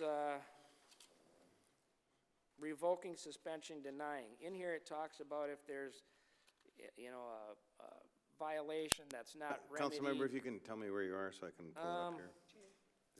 Yes, page 108J, 1, 2, 3, 4, 5. It talks about all the things that if you have violations and they're not addressed in certain timeline, at some point you lose your license. It also talks about if you are inspected and everything's fine and you've got your license and it's posted, what's missing in here is holding the actual tenant responsible for their part of the responsibility in maintaining that property. So you've got a good landlord that has the property up to snuff and somebody's trashing it, and now they gotta go back in and fix it. That's covered under the lease. That sounds like the lease So or the why would- damage deposit. So why would we not be covering these issues in the lease instead of a rental agreement and licensing? The lease offers protection of the home or unit from the renter. Well, it can also protect the renter. The renter can say, I want this and this and this in a lease. You're gonna be responsible for heat, you're gonna be responsible for water, and you're gonna be responsible for plumbing. The leaser doesn't get to stipulate what's in the lease. Yes, it's an agreement, it's Well, a contract. sure, but then you just that. pass on and go on to the next leasee. Well, if they don't wanna say, yeah, we're gonna make sure this apartment has heat, do you really wanna live there? I mean, seriously? So I don't think there's any protections from, I mean, we're willing to say, gee, you know, you're a bad landlord, property owner, whatever, you're not gonna be able to have rental property in the city of Shakopee because of your record of being a bad landlord. But we're not addressing the bad tenants. So, We the had a owner rental could do ordinance that that through the already- lease, won't renew. Right. very, very hard. Matter of fact, we just got done with a situation to where you cannot evict. Pandemic. Right. And we're still under a state of emergency in the city of Shakopee, are we not? No. No. We revoked that. Okay. So there's, do we have a list of the actual things we're looking for? So Mayor and Council, I did send along the sample checklist so people understand what they're looking for.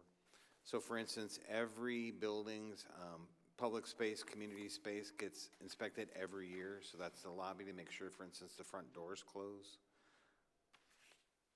The other thing, it talked about the bringing up to 2018 code, is that correct?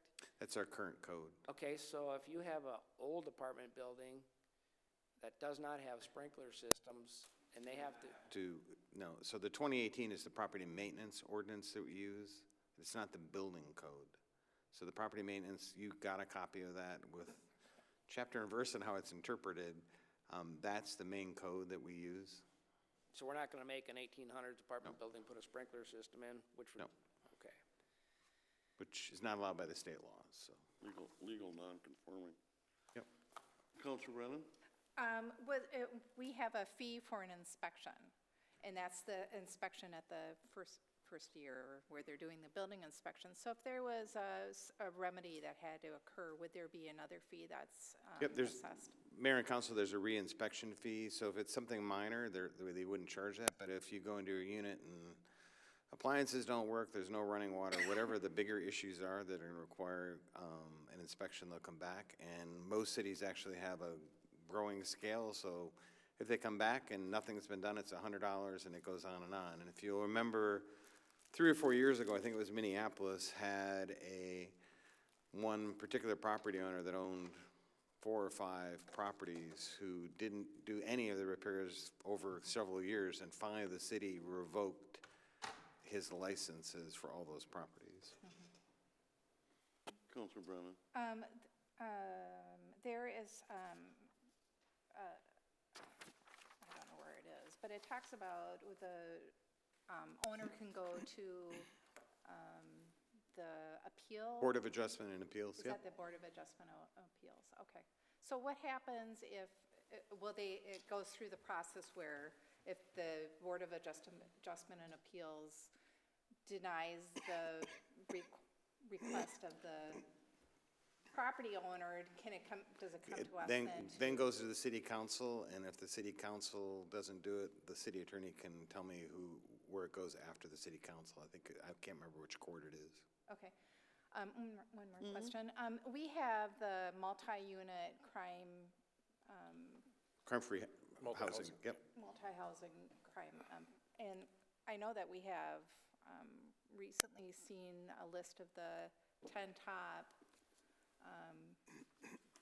service calls that's been made in 2021, and on there are 3 apartment complexes. Do you feel that this ordinance would reduce the number of calls, or would this relate to that, or does this affect that in any way? So mayor and council, I think you'd have to look at what the calls were for. I think that list doesn't necessarily, I think with COVID, there were a lot of calls for health and safety. And for instance, on one of those properties, I talked to the chief earlier, it's 2 people that are arguing amongst each other and they keep calling the police back and forth. That's not a property owner's necessarily issue, that's a tenant issue, and at some point they'll probably get evicted for doing that.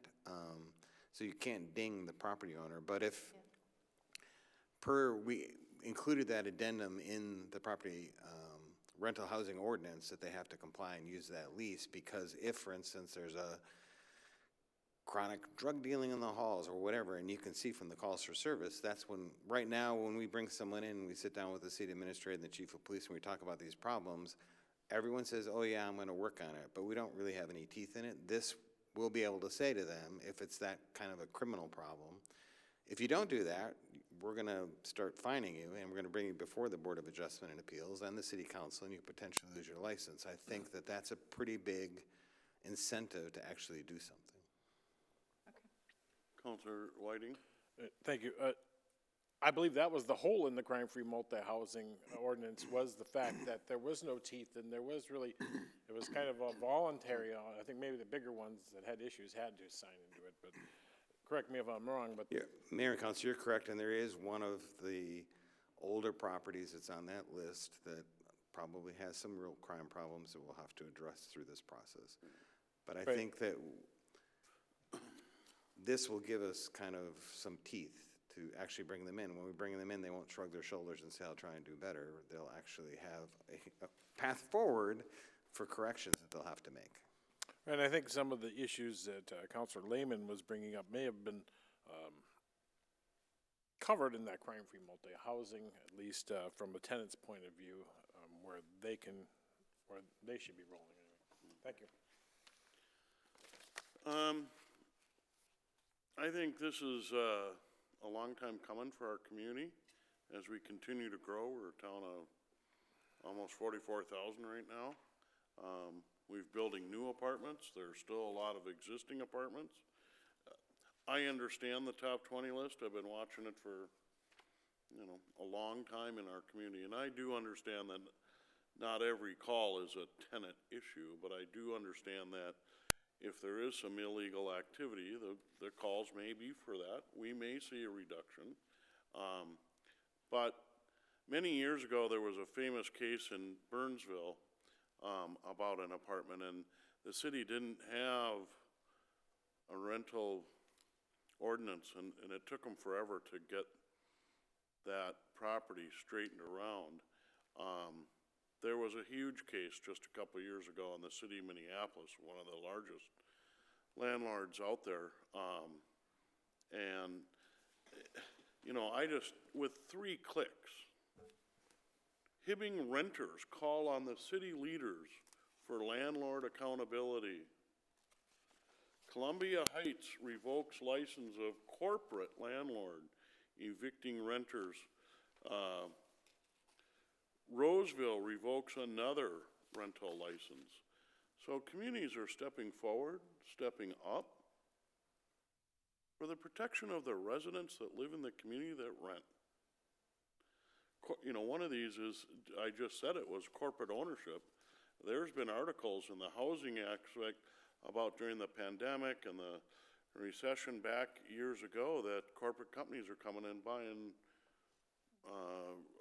single-family homes, and, you know, those guys are in California, they're in Florida, and they're buying up big swaths of property. Shakopee, it's going on right now. So I'm looking forward for this to move forward for the protection of our residents. I do have a couple questions. I want to hear the rationale about, and Councilor Whiting, if I own a house or a duplex and I reside in that, I'm exempt. Is that correct? What is the rationale why we're not doing it to all renters or all rentees, right? So Mayor and Council, if you are a homeowner and you have either an accessory dwelling unit or a unit within your house, so it would be an ADU, for instance, over the garage or on your third floor, they're exempt. Because the rationale, I think nationally, is that you live there, and if there's a problem, you're gonna know about it, and it's your house. So you have more ownership yes. in it? So I know Councilor Whiting, and just, he has a mother-in-law apartment above his garage, I get that. But if I owned a fourplex and I lived in one of the units, would I be exempt? Your unit would be exempt, the other three would not. Anytime you go over outside the single-family residence that you're living in, you're actually renting a separate you know, it's a separate unit versus, it's not in your house. Okay.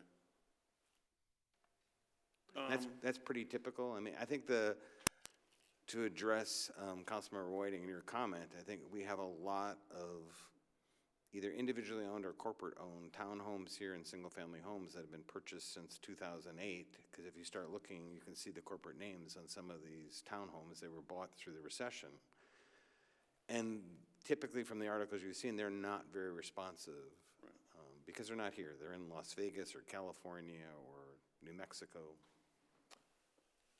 Just follow up on that is it's happening right now. I'm getting a card in the mail every day. It seems like someone's trying to buy my house, and it's all for rental. Yeah. It's the biggest industry growth in the United States right now. Any further comments, Councilor Brennan? I don't know. Councilor Lehman? Under the doors in the inspection, it says exit and entrance, no keyed deadbolt locks. You can't have a key to get into your house, or what? You need to have a key to get into your house. Which, if you can help me, Councilmember, where is it? Third bullet on the inspection checklist under doors. Exit and entrance, no keyed deadbolt locks. And again, that was not our checklist. I just gave you that as an example of what a checklist would look like. Now, I can understand not having it keyed on the inside so you can't get out without a key. Correct. There's some items, I mean, we looked at that, but it was a good kind of PR piece to give you an idea of what we'll be rolling out. That's the one I think from, was it Plymouth that we gave you? Rochester, thank you. Yeah, it just doesn't. Councilor Whiting, any further comments? I was, maybe that was nomenclature, but how they had written it, but nope. I think I would. I mean, really, there's no action required tonight we're again. just But we looking for gotta be review. getting close here to try to have this up for a vote, is that correct? So Mayor and Council, correct. So what we've been trying to do with some of these more in-depth discussions is to bring them forward, get lots of input so we can come back, move it forward. So I'll give you a good example, the vaping thing that we talked about last time. I sent out 31 letters, I believe, yesterday to meet the statutory 30-day notice. That'll be back here March 15th. I'll work with the city attorney, and this should be back here in the next couple meetings. Right. No, I think our council here, speak for myself, but I think we've seen these couple things a couple times, which I think embeds us a little more and gets the active discussion rather than, so I value that. But we have seen this 2 or 3 times on the rental, and if we can tighten it up and move forward. Counselor Contreras, did you have any further last questions? I'm good. I appreciate you all taking the time. I know it was a lot of information we sent out. No, there's a lot there, and since we saw it last, it generates a lot more questions, and I do appreciate that. So the discussion continues, and we'll look forward to seeing this back again, and maybe next time we can vote on it. Enough? All right. Let's move forward then to 10B2, Prairie Bend Park Playground Replacement. Michael, welcome back. Council, again, we've been trying to bring these forward so you get an idea of where the money's going, what we've done as far as community outreach. So this is a older playground constructed in 1997. It reached its 25-year replacement cycle. It's also a playground that's in sand. Most of you know sand attracts other things besides children, so we've had issues at this playground with bees, wasps, ants, and other things. So that is not a material that we use anymore, so that will be removed as part of this project. So we sent out 726 postcards. We had 175 unique visitors, either from the postcards or the signs in the park. Winter of 2021, we had our design, and then the Parks and Recreation Advisory Board reviewed the two concepts, resulting in the final design. So top comment by far was change the sand out for something else. There's bees in the sand, so the sand will be going. A favorite element of the existing park is the kid coaster, so that's been included in the new design. The budget is $110,000. The final quote for this was just slightly over that, of $111,992, which is consistent. And here is the design. Kind of going along with the presentation you just saw from the Park Recreation and the CAP students, we're trying to make as much of these playgrounds as accessible and inclusive as possible. One of the things we've heard through many of the neighborhood meetings and feedback is, while it's nice that we have the playground for everybody in Lions Park, people want to be able to go to any playground that have any kind of disability. So Liz has been working with our public works staff and with our contractor to get as much poured in place as we can so that pieces are accessible for everybody. So we did that. The first park we did that at a significant amount was the one that you just saw at Scenic Heights, which has been very well received, and this will be the next one. And also when we do Huber Park, one of the comments we're getting back is people really want most, if not all, of that particular playground to be poured in place. It's very expensive. It's about $45 a square foot, but it's a surface that really makes a playground inclusive and accessible for everybody. So these are kind of the renderings of this.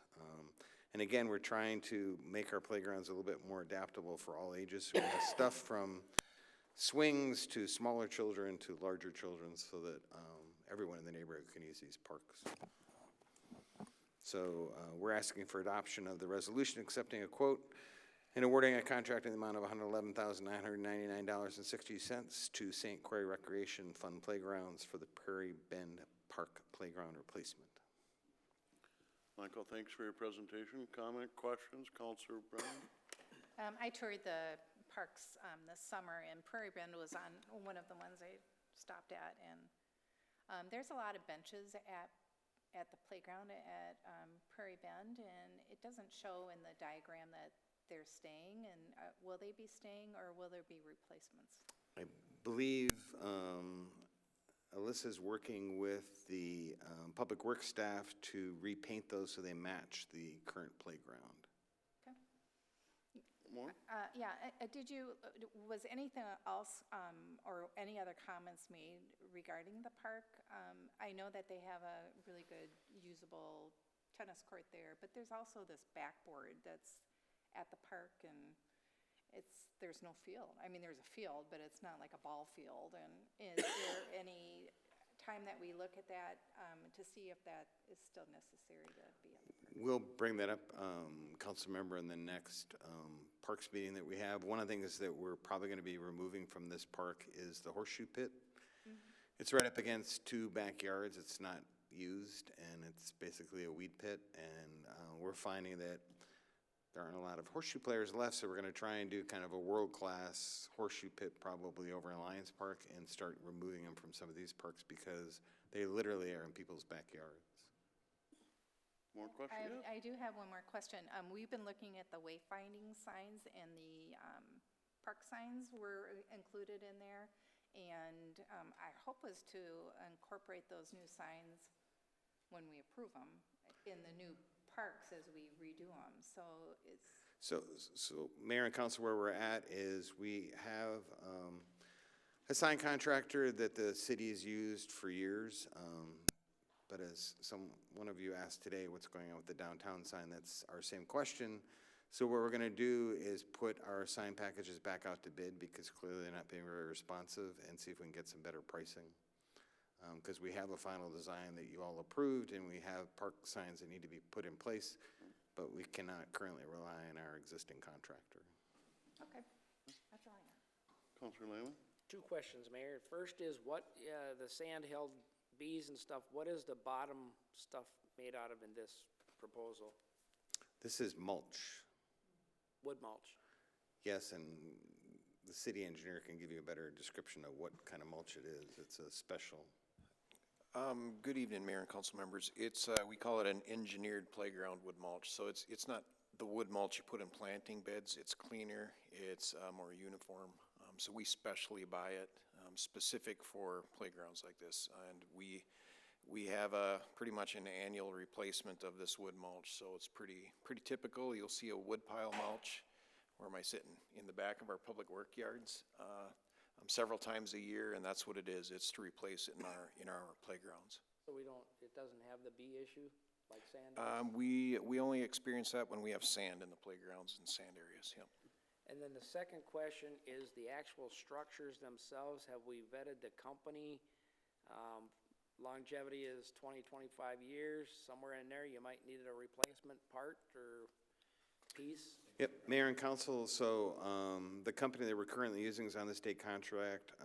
You've installed, I think, 2 or 3 of these Berkey playgrounds. Mr. Littlehog's staff gets parts from them. They're very good. We just did a project that was not our project, but we inspected it, that the developer did at D.R. Horton, and our consultant found a bunch of little pieces that needed to be fixed, and they got them and repaired them. Cause, hadn't been used yet, but, when they get installed, the guy didn't turn the wrench right or whatever. So these are all pretty heavy-duty playgrounds. Councilor Whiting? No, Prairie Bend Park Playground, they're well-known. I think they've been around for a while now anyway, seen them around. But no, I think we're moving forward. I love the part that we're adding some of these more inclusive things rather than just the old one swing like the old days. So with that, I would make a motion to adopt Resolution R 2022-023, accepting a quote and awarding a contract in the amount of $111,999,062 to St. Croix Recreation Fund Playgrounds Incorporated for Prairie Bend Park Playground Replacement Project PA 2206. Second.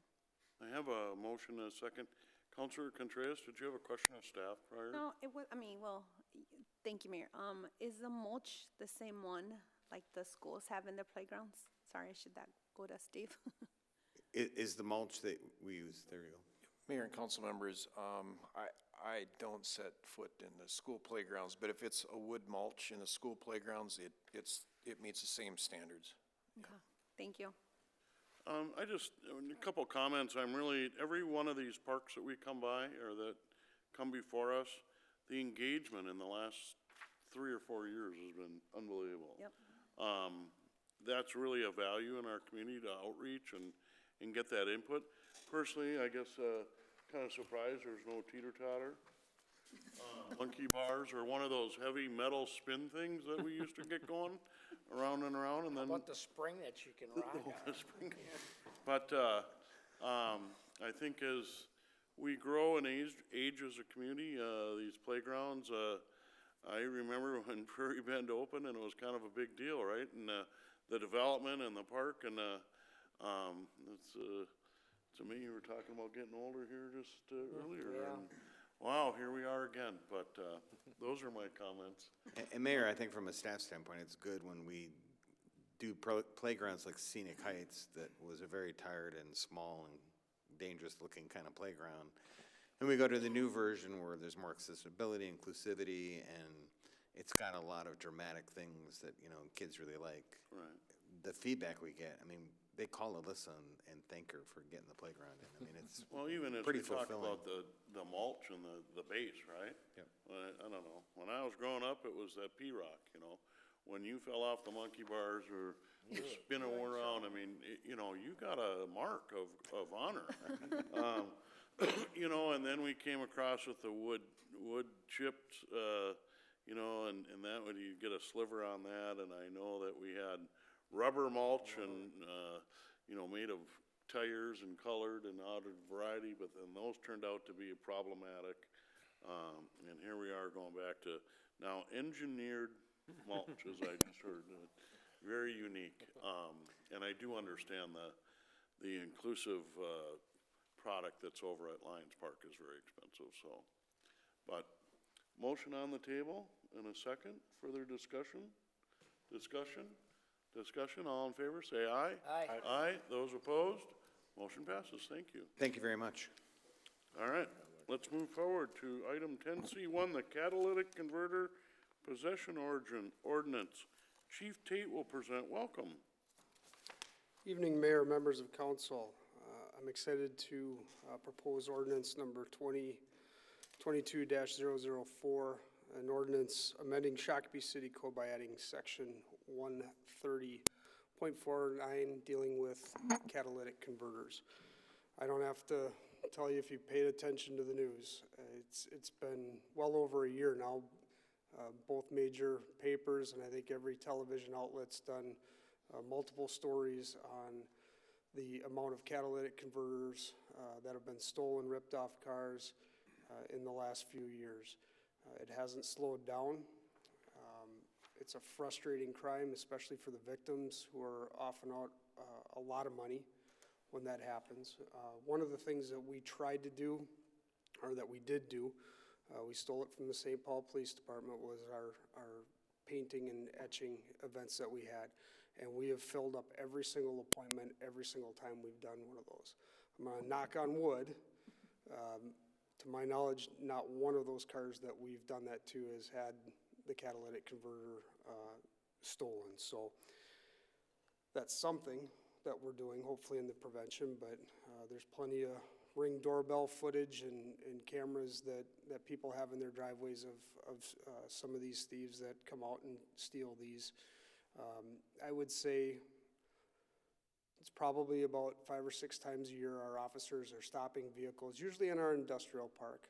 That's a pretty heavy targeted area for a lot of the catalytic converter thefts that we've had due to the types of vehicles that are out there.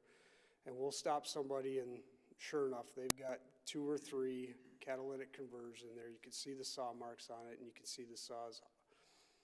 Now, if we stop somebody who's in a stolen vehicle, can't prove that they stole it, but we can charge them with possession, being in possession of that stolen vehicle. The frustrating part with these cases is can't prove where that catalytic converter came from. It's very, very difficult to go back. It's frustrating that something hasn't been done on a wider spread level, either at the state or federal level, to make these a little easier to identify which vehicle they came off of. It seems like there's an easier solution out there for everybody. But nevertheless, we had 96 catalytic converter thefts last year that we got reported. And you look at, you start putting dollar figures on those, and especially some of the bigger vehicles that we had, the cargo vans and so forth, you're looking well over $100,000 in damages just in 2021. So, in talking with fellow chiefs and the sheriff here in Scott County, started looking at what we could do. Minneapolis passed an ordinance a month or so ago. St. Paul just passed an ordinance and actually added the amended language that we're proposing here. So conceptually, We all agree that we want to see this county-wide in Scott County. The language that I'm proposing, it's very short, so I'll read it, is that no person shall be in possession of a catalytic converter that is not attached to a motor vehicle unless the individual can provide verification of legal receipt of the catalytic converter or proof of compliance with the requirements under Minnesota statutes. It lists the statute and subdivision there. So on its face, it's very simple. It's meant to, again, deal with that traffic stop that we have where we're finding that individual who has, and again, usually it's multiple catalytic converters, freshly sawed off, that they're on their way, either just stole them or on their way to sell them. So a few scenarios have come up, a few questions that I've had. One, somebody asked me today, well, okay, well, what if I need my catalytic converter, a new one, and I'm taking it over to my dad to do it. I'm not taking it to a shop or so forth. Well, you're not going to have a catalytic converter that's got fresh saw marks on it, are you? Same with another scenario about finding one on the side of the road that maybe either got ripped off or rusted off.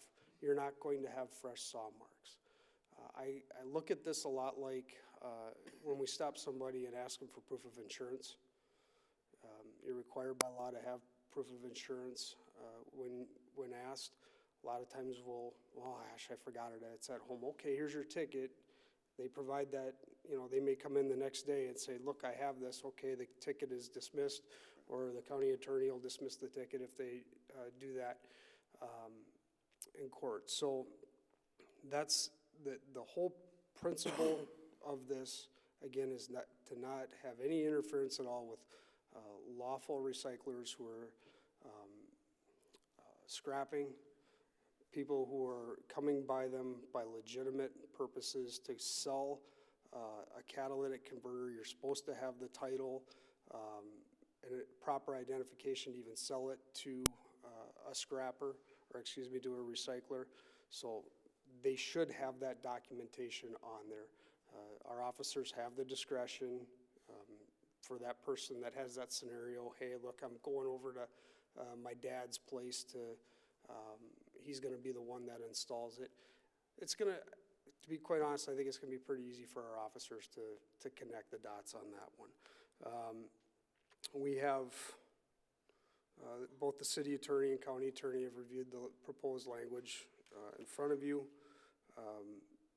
Again, it's very frustrating that from a state standpoint, there hasn't been legislation to deal with this statewide, but I know there's a bill out there. It just doesn't have a lot of support, I think, mainly from greater Minnesota. But this is something that we hope as a county that we can do. We would be the first, but I don't think we would be the last in the county. And the final question I got is, what do we do with them when those that we would confiscate under this and cite somebody? We've confiscated a few over the years, probably about 5. I did go back and look at what happens to those. Just like any other surplus property that you have to declare as council, if it's sat in our evidence room for a certain amount of time, we've taken that to the Savage recycler and disposed of it there. And we have to show them both the council action on it and the actual police report when we've taken those in there. With that, I'd be happy to take any questions, Mayor. Yeah, Chief Tate, thank you very much. Questions of the chief? It's not a question, it's just my comment. It just says, finally. I mean, seriously, this has been going on forever, so we need to do something about it, so I'm all on it. Councilor Whiting? No, we've made strides with the etching program, trying to do things. There's, you said 90-some complaints, and we hear it on social media and on the news all the time. We have to do something, and so I think this is a great move forward. Councilor Lehman? Boy, I'm going to be long-winded on this one.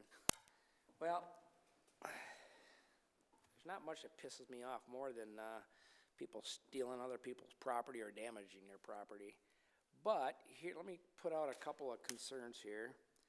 I understand what we're trying to accomplish, but let's hypothetically say that there's a rash of construction equipment thefts. Therefore, if you're in possession of a skill saw in your car, if you can't prove you own it, we're going to confiscate it. What would the scenario be then? Normally, the process is there has to be some kind of probable cause, reasonable suspicion that you actually did something wrong before they take your stuff and give you a ticket and a fine.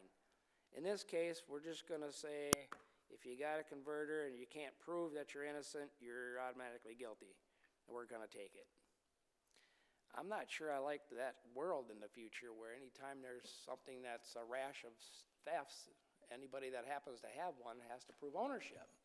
If it's a lawnmower and you're going down to grandma's to mow her grass and they say, do you have ownership proof of that lawnmower? Yeah, I bought it 10 years ago on a credit card. Now what? You gonna take my lawnmower away? So I think this is a very slippery slope. Now, since I got that off my chest, I understand the situation. There's not a whole lot of converters out there. People really shouldn't be in possession of a catalytic converter unless they're A, taking it to a scrap yard, B, it fell off their car and they wanted to save it, maybe get a couple bucks off it, or see if it can get reattached. So I understand the total gravity. I work with catalytic converters. I've replaced complete exhaust systems because the moron that stole it, the thief that stole it, cut it before the actual factory flange right at the converter, so now the pipe in front of it has to be replaced. And they cut the O2 sensor wires in the process. So it's not good for the owner of the car, the property owner. It's not good for the insurance company. It's certainly, you know, now they're out of a car. If it's a newer car and there's still a warranty on the car, you're using factory parts, which means you order them from the dealer, and now the cost substantially goes up. There is an additional time wait. They're in a rental car. Insurance companies paying out the nose, the customer's paying if they've got a deductible on their insurance. Meanwhile, a thief is getting maybe 50, 60 bucks out of this converter, and he's wrecked the society by massive amounts. So I get it. I totally get it.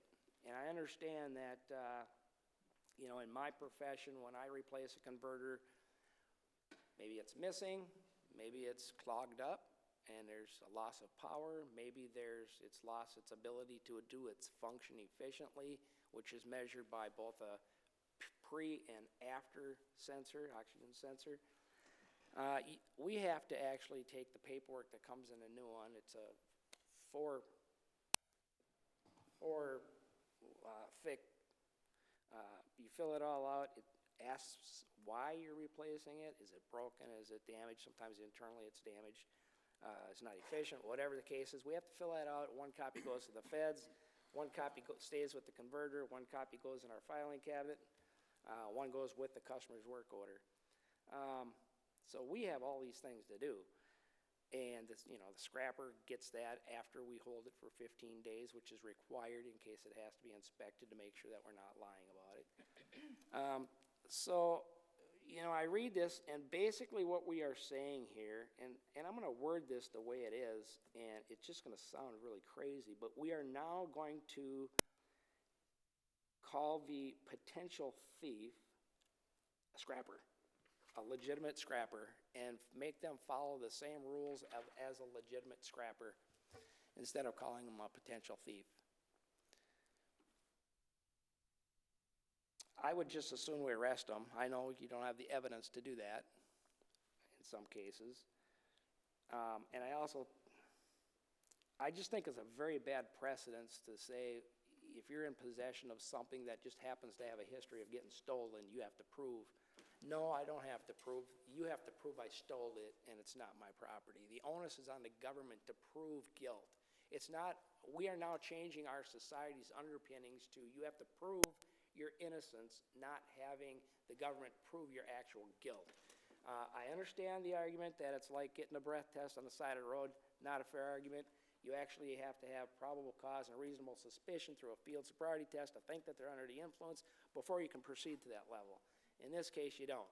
Well, I'm sure if you had a guy in the police would pull over a car for probable cause because it's stolen, expired Well, plates. speeding, whatever. They see And a then you converter pull in the over, back and seat. then in the back seat is this 3 catalytic converters. Well, yeah, I get it. I said I totally get it, and there's nothing they can do, and they feel like, geez, I wish there was something I can do. I'm just gonna automatically say they're guilty, take the shit in, give them a ticket. But it's a misdemeanor, and then you can go to court if it, but we have our police chief here. Most thieves will throw it in the trunk where it's not visibly accessible. You know what, if I was a cop and I seen a car with 3 catalytic converters in it, I would say I have a reasonable suspicion to think they're stolen. I would think there's probable cause in the 3 sitting here to probably do more and maybe seek a search warrant of their cell phone, see if the GPS data matches some of these converters in the area that were stolen, and see if I can put them at the scene of the crime and prosecute them. County Attorney. Thank you, Mr. Mayor, Council. Councilman Lehman, maybe I can address some of the concerns you have. And again, I don't think you're going to find a more individual rights DA than myself. I think Mr. Mayor Mars already addressed some of this, but the police are not going to just be willy-nilly pulling over cars. You still have to have you have to have probable cause, you have to have reasonable suspicion of criminal activity to go further into a search of a vehicle. You can't just go rummaging around. If they stop someone for speeding and there's a catalytic converter in the trunk that's stolen, they're not going to know that because they can't go and just search that trunk based on a speeding ticket. Also, it's just like any other violation. They can plead not guilty. And the burden is still on my office to prove their guilt beyond a reasonable doubt. They still have that right, and and Chief Tate referenced this also. Many times in my office, the people come in and say, hey, I got this ticket for no insurance, I didn't have it in my car, here's my insurance. I'll say, okay, no big deal, keep it with you next time, we'll dismiss the ticket. If it's someone we've seen 5 times, we're probably not gonna do that. So they still have that option to plead not guilty, and the burden of proof is still on the government to prove them guilty beyond a reasonable doubt. And just like a carry permit for a gun, a person that gets stopped for speeding, there's a gun on the passenger seat, they have, under the law, they have to have proof that they have a permit to carry that gun. So this, like this ordinance, they have to show papers that they're legally entitled to that catalytic converter. If it comes to my office and we have pictures of the Sawzall marks, we have reports of catalytic converters disappearing that night before, we'll prove it. We'll prove it in court. But so that the burden is still on the state. They can plead not guilty and come and fight it. Mayor, my understanding was this was going to be a city administrative fine process, so they would have to appeal that. Right. And then so would that appeal go to the Board of Adjustments and appeal? And then they would have to appeal that to the council and then appeal that to the courts? No. It's a misdemeanor. It would go to your Police his office. It goes immediately to prosecution. Okay. Now, I had lengthy discussions with the chief of police on this topic, and, the fact that people are stealing other people's shit and making their life miserable, and it's very expensive, angers me. So I am going to support this reluctantly because of the reasons I mentioned. But there's a whole lot more we need to be doing. And the last 8 digits of a vehicle VIN number, you don't need the whole thing. You need just the last 8. And it tells you a lot of information, okay? This issue angers me enough, not what we're doing, but what the thieves are doing and how it's impacting people. I want to do more, and I have some ideas besides the tagging with the stickers and trying to etching isn't too bad, but converters are kind of hard. But I have some other ideas that I'd like to pursue, and I'd like to pursue that both with administration, the chief, and some of the shops in town just for the Shakopee residents only, no cost to the city. Might be a minimal cost to the car owner, and it's their choice if they want to pursue that. But there's some details we need to work out as far as pictures of the end product being sent to the police department for tracking. And what I'm proposing is to put that 8-digit VIN number on that catalytic converter, or close to it, where it would be sawed off, in metal form, welded on, so it can be tracked. And then I'd like to see this come back, you know, we can pass it, we can modify it later, adding that if they're in possession of a converter where these numbers are ground off, it also would be an issue, like a gun with a serial number ground off, okay? Now, if you have a catalytic converter in the back seat of your car and it's had obvious number plates put on it and it's ground off, pretty clear and simple, right? And I think we could get a lot of buy-in from a lot of shops in Shakopee to do that. From a lot of, what? Shops in Shakopee. Shops. Are the shops the concern of this? No, but the shops would be the ones that work on our residents' vehicles, and when they're in for an oil change, if they want to have their VIN number put onto their catalytic converter, that would be the prime opportunity to do it at a very low cost. Well, I'd like to take this step, and then you can chat with the police chief and. Well, before I can do that, I actually need to have council's ability to let me pursue that.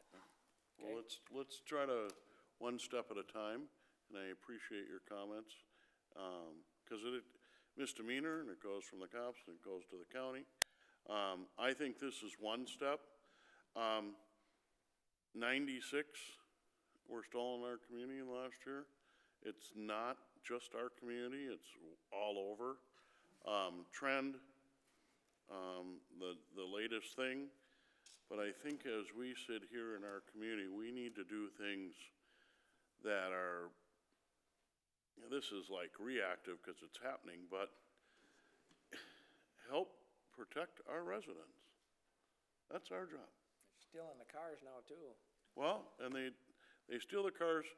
The carjack, don't get me going on that, because they just steal them for like an hour or two, and they crash them, and they don't really care. It's like a joyride. Well, I don't get that part, because it is just joyriding. Are you stealing it? Well, just borrowing it, then I'm going to crash it, and then I'm going to go get another one, and I'm going, is that a day job, or, well, all right, back on the catalytic converter. Do you have questions? No, one of the advantages of being last is all my questions have been answered, so no, I don't. But I would like to adopt ordinance number 2022-004, an ordinance of the City of Shakopee of Minnesota, amending the Shakopee City Code by adding section 130.49, dealing with the possession of catalytic converters. Second. Very well. I have a motion. I have a second. Further discussion? Discussion? Discussion? Discussion? All in favor, say aye. Aye. Aye. Those opposed? Motion passes. Yeah, I was Counselor? Mayor, I'm going to ask permission from the council to be able to sit down with the chief and our administration to see if there's other things we can do to make this easier to track and to catch the thieves. I would agree with that. Okay. I don't know if you need a motion. It's necessary to work on a project to bring your results forward. I think in the past, Mayor, city administrators kind of pointed out that we don't, as council members, go dictating to various department heads without, unless, and I'm not dictating, but No. working with a department Right. head. Well, you could talk to the city administrator and. Without talking without council first, and I'm not gonna burn up a whole lot of time. I mean, me and the chief had a pretty good conversation today.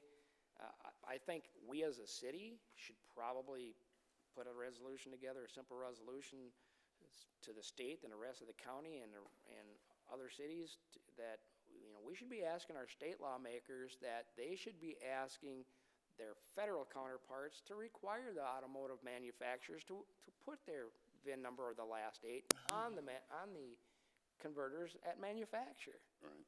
Well. I mean, if it doesn't matter if you sell the car, because what it's given you is the year, make, model, engine size, and some of the details that'll link it right back to a VIN number that'll link it to the current owner and gives you a location.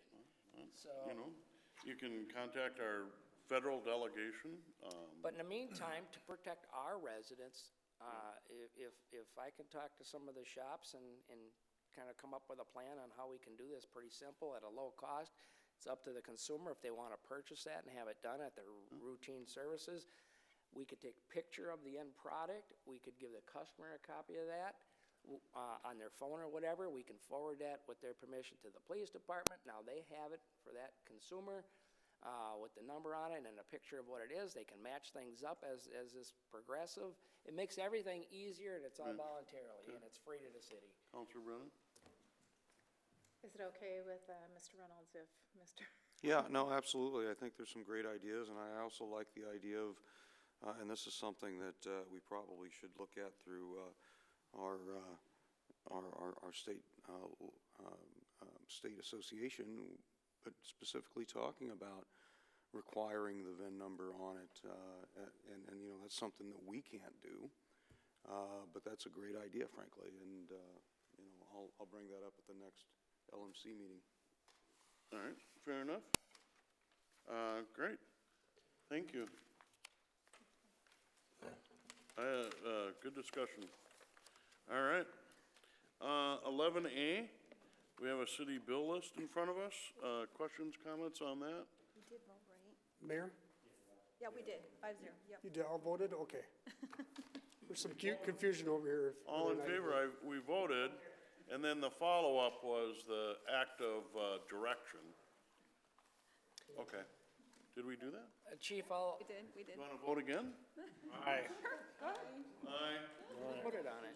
It was unanimous. It was All right, I'm pretty sure we voted. I don't Yeah, know. we did. All right, 11A, any questions on the bill list that's before us? No. If not, we would move to our liaison report, and we'll start down here this time. Council Brennan. SPEC did not meet last night or Monday night, but we'll be meeting next week. So I have nothing to report on that. I did attend the workshop that the county commissioners had yesterday. And I had attended because I wanted to get information on the ARPA program. So if anybody wants to take a look at that, they can. And that's it. Councilor Brennan, thank you very much. Councilor Lehman? No report tonight. Councilor Whiting? Thank you, Mr. Mayor. MVTA met last week. New leadership, Kevin Burkhart's the chair. Block is the vice chair, and Mr. Ulrich from the county is secretary treasurer. I'll be working with the partnership committee as my responsibility.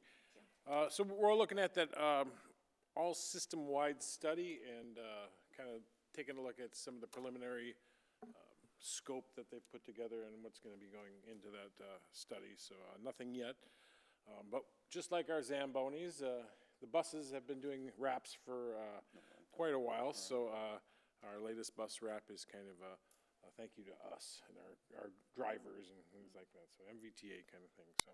Is there a tank wrap on one of your buses? We don't have, not yet, but if the Army or. We trademarked that. No, but I think there's been a lot of different wraps, and it's a great thing, but the Zambonis definitely a Shakopee thing now. That's all I have, thank you. Counselor, thank you very much. Counselor Contreras. Thank you, Mayor. Just for the school board, just to report that our students K through 12 are back in person learning, and everyone continues to strive for the best learning environment possible. And SDA is continuing to plan a series of monthly virtual presentations on Tuesday evenings addressing racial justice and the legal system. And also they're working on a Black History series for February for their social pages. And that's it. Thank you very much. For my mayor's report, January 20th, attended and spoke at the Chamber of Commerce annual meeting. Very well attended. Had the legislative folks, so Representative Craig was there via video from Washington, and Senator Pratt, and then myself. So nice time. The chamber is strong and alive, and that is good news. On January 20th, of course, one of the big topics, we thought that fire truck was cool, the Tank Boney Z2 for the National Guard, and again, that's really getting a lot of play. We got some great press on the fire truck, and I think it enhances our brand, tells a story, and it's a great partnership with the National Guard in our community, so that's what it's all about. January 27th, attended with a couple council members, the MLC annual breakfast, legislative breakfast. The main topic was housing and affordability and the aspect that the poor builders are being impaired because they just can't build these houses fast enough because they just a record year after record year, and they're building to the market. That's what they do. So, but we did talk about housing and growth. Senator Pratt spoke, Representative Albright spoke as well. There was one representative that spoke about trying to be part of that group that wants to, at the state level, that wants to take away powers from the city, restrict our ability, no more PUDs, reduce land zoning, take away local control. I give him a lot of credit, that representative, for coming into that group to speak on that topic. We were all professional, but it's interesting because he said he served on a city council or something, and that's how he started, and now he's in St. Paul.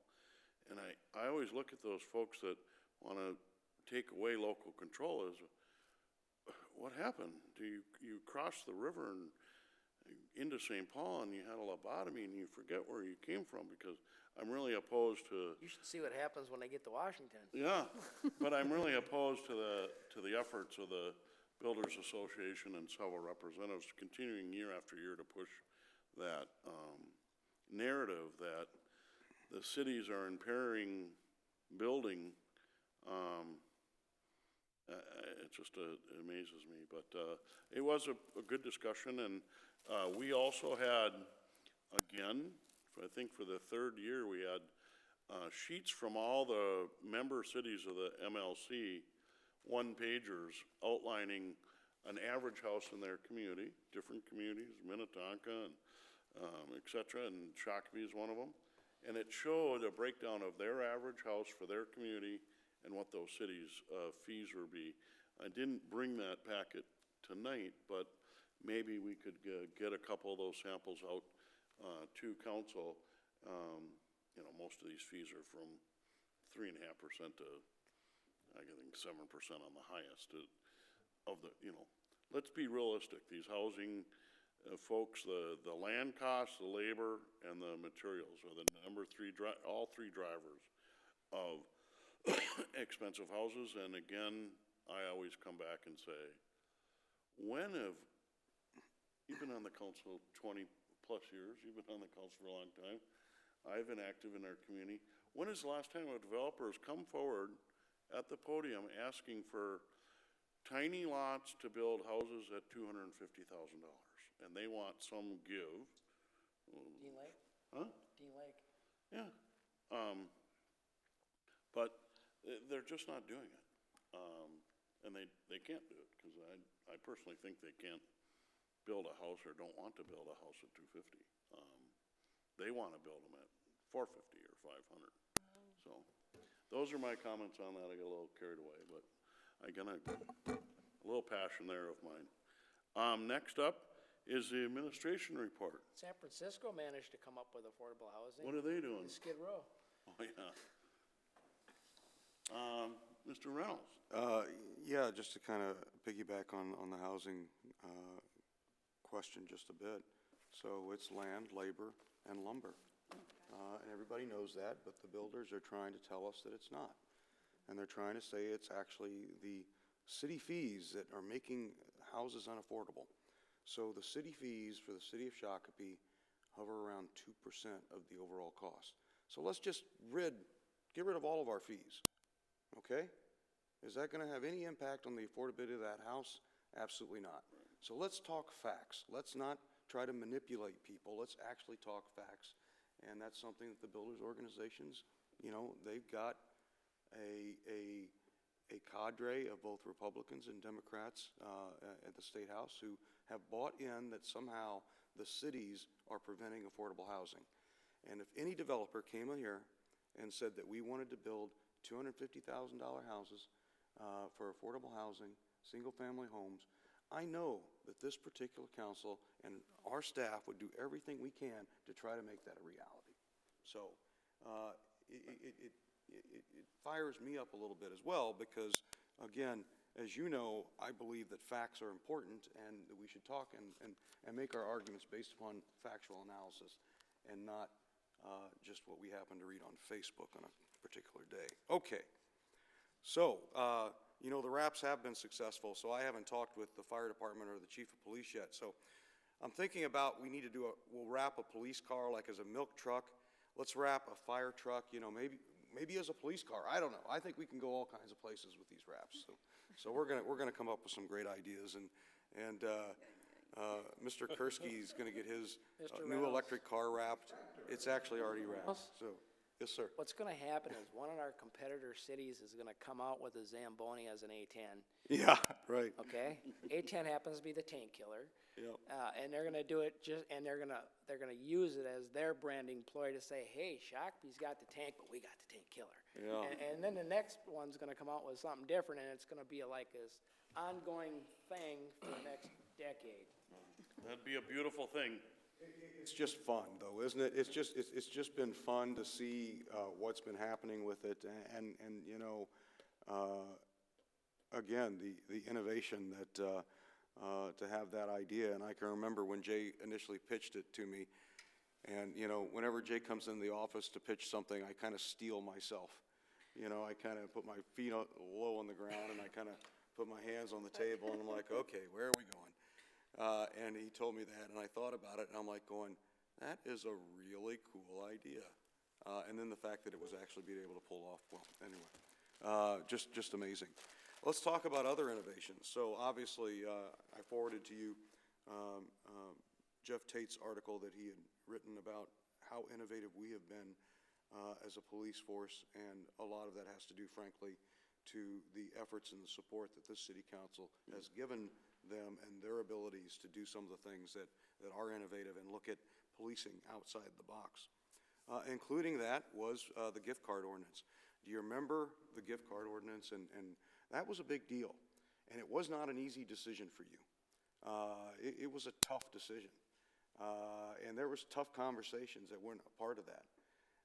And by gosh, now we know that it works because we track the data again. And the data shows that it's actually effective. And now other communities, Chief Tate got a call from Little Rock, Arkansas today. They want to take a look at our gift card ordinance, and Medina just passed one as well. So innovation all across the board. What a great place to work. You know, it's just phenomenal to be a part of this. So that's my report. Thank you. Mr. Reynolds, thank you very much. Item number 12. Is there any other business before this council? Councilor Lehman. I just wanted to comment on the housing cost issue. I mean, if we go back to, I don't know, 10, 11 years, 15 years, in that period of time, we've got to recognize a couple of things that have happened of no fault of, obviously not our fault, not necessarily the builder's fault, but the price of copper for electrical wiring skyrocketed, okay? Cost of wood for a period there skyrocketed. Now supply chain issues, you're paying a premium to get the product. That's hurting currently, not necessarily 5 years ago. And low participation rate, you can't get the help for the people to actually build them. Or you're paying a premium on that too. So there's a lot more to this than just throw up a house at $250.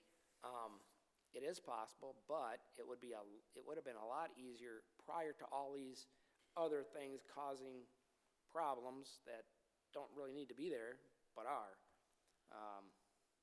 Well, a lot of the discussion too was about the naturally occurring affordable housing that, you know, our older stock, that, you know, I haven't seen any figures lately, but it used to be about 53% of all the houses in Shakopee were at 275 or less. Now, in the last several years, that market has heated up because it's in demand so much. But we have a lot of older stock that can be affordable in, you know, what is affordable, and we have the discussion, but, I feel we have a pretty nice range of life cycle housing, from, apartments to early starting homes, older starting homes where you put some elbow grease and fix up or tune up, all the way up to the other end. So I think we have and one of the things about Shakopee is that guys have been around for a while. This isn't a town of 15,000 anymore. It's 43.6. You know what that tells me? People want to come and live here for a lot of different reasons. The school district, our park and rec.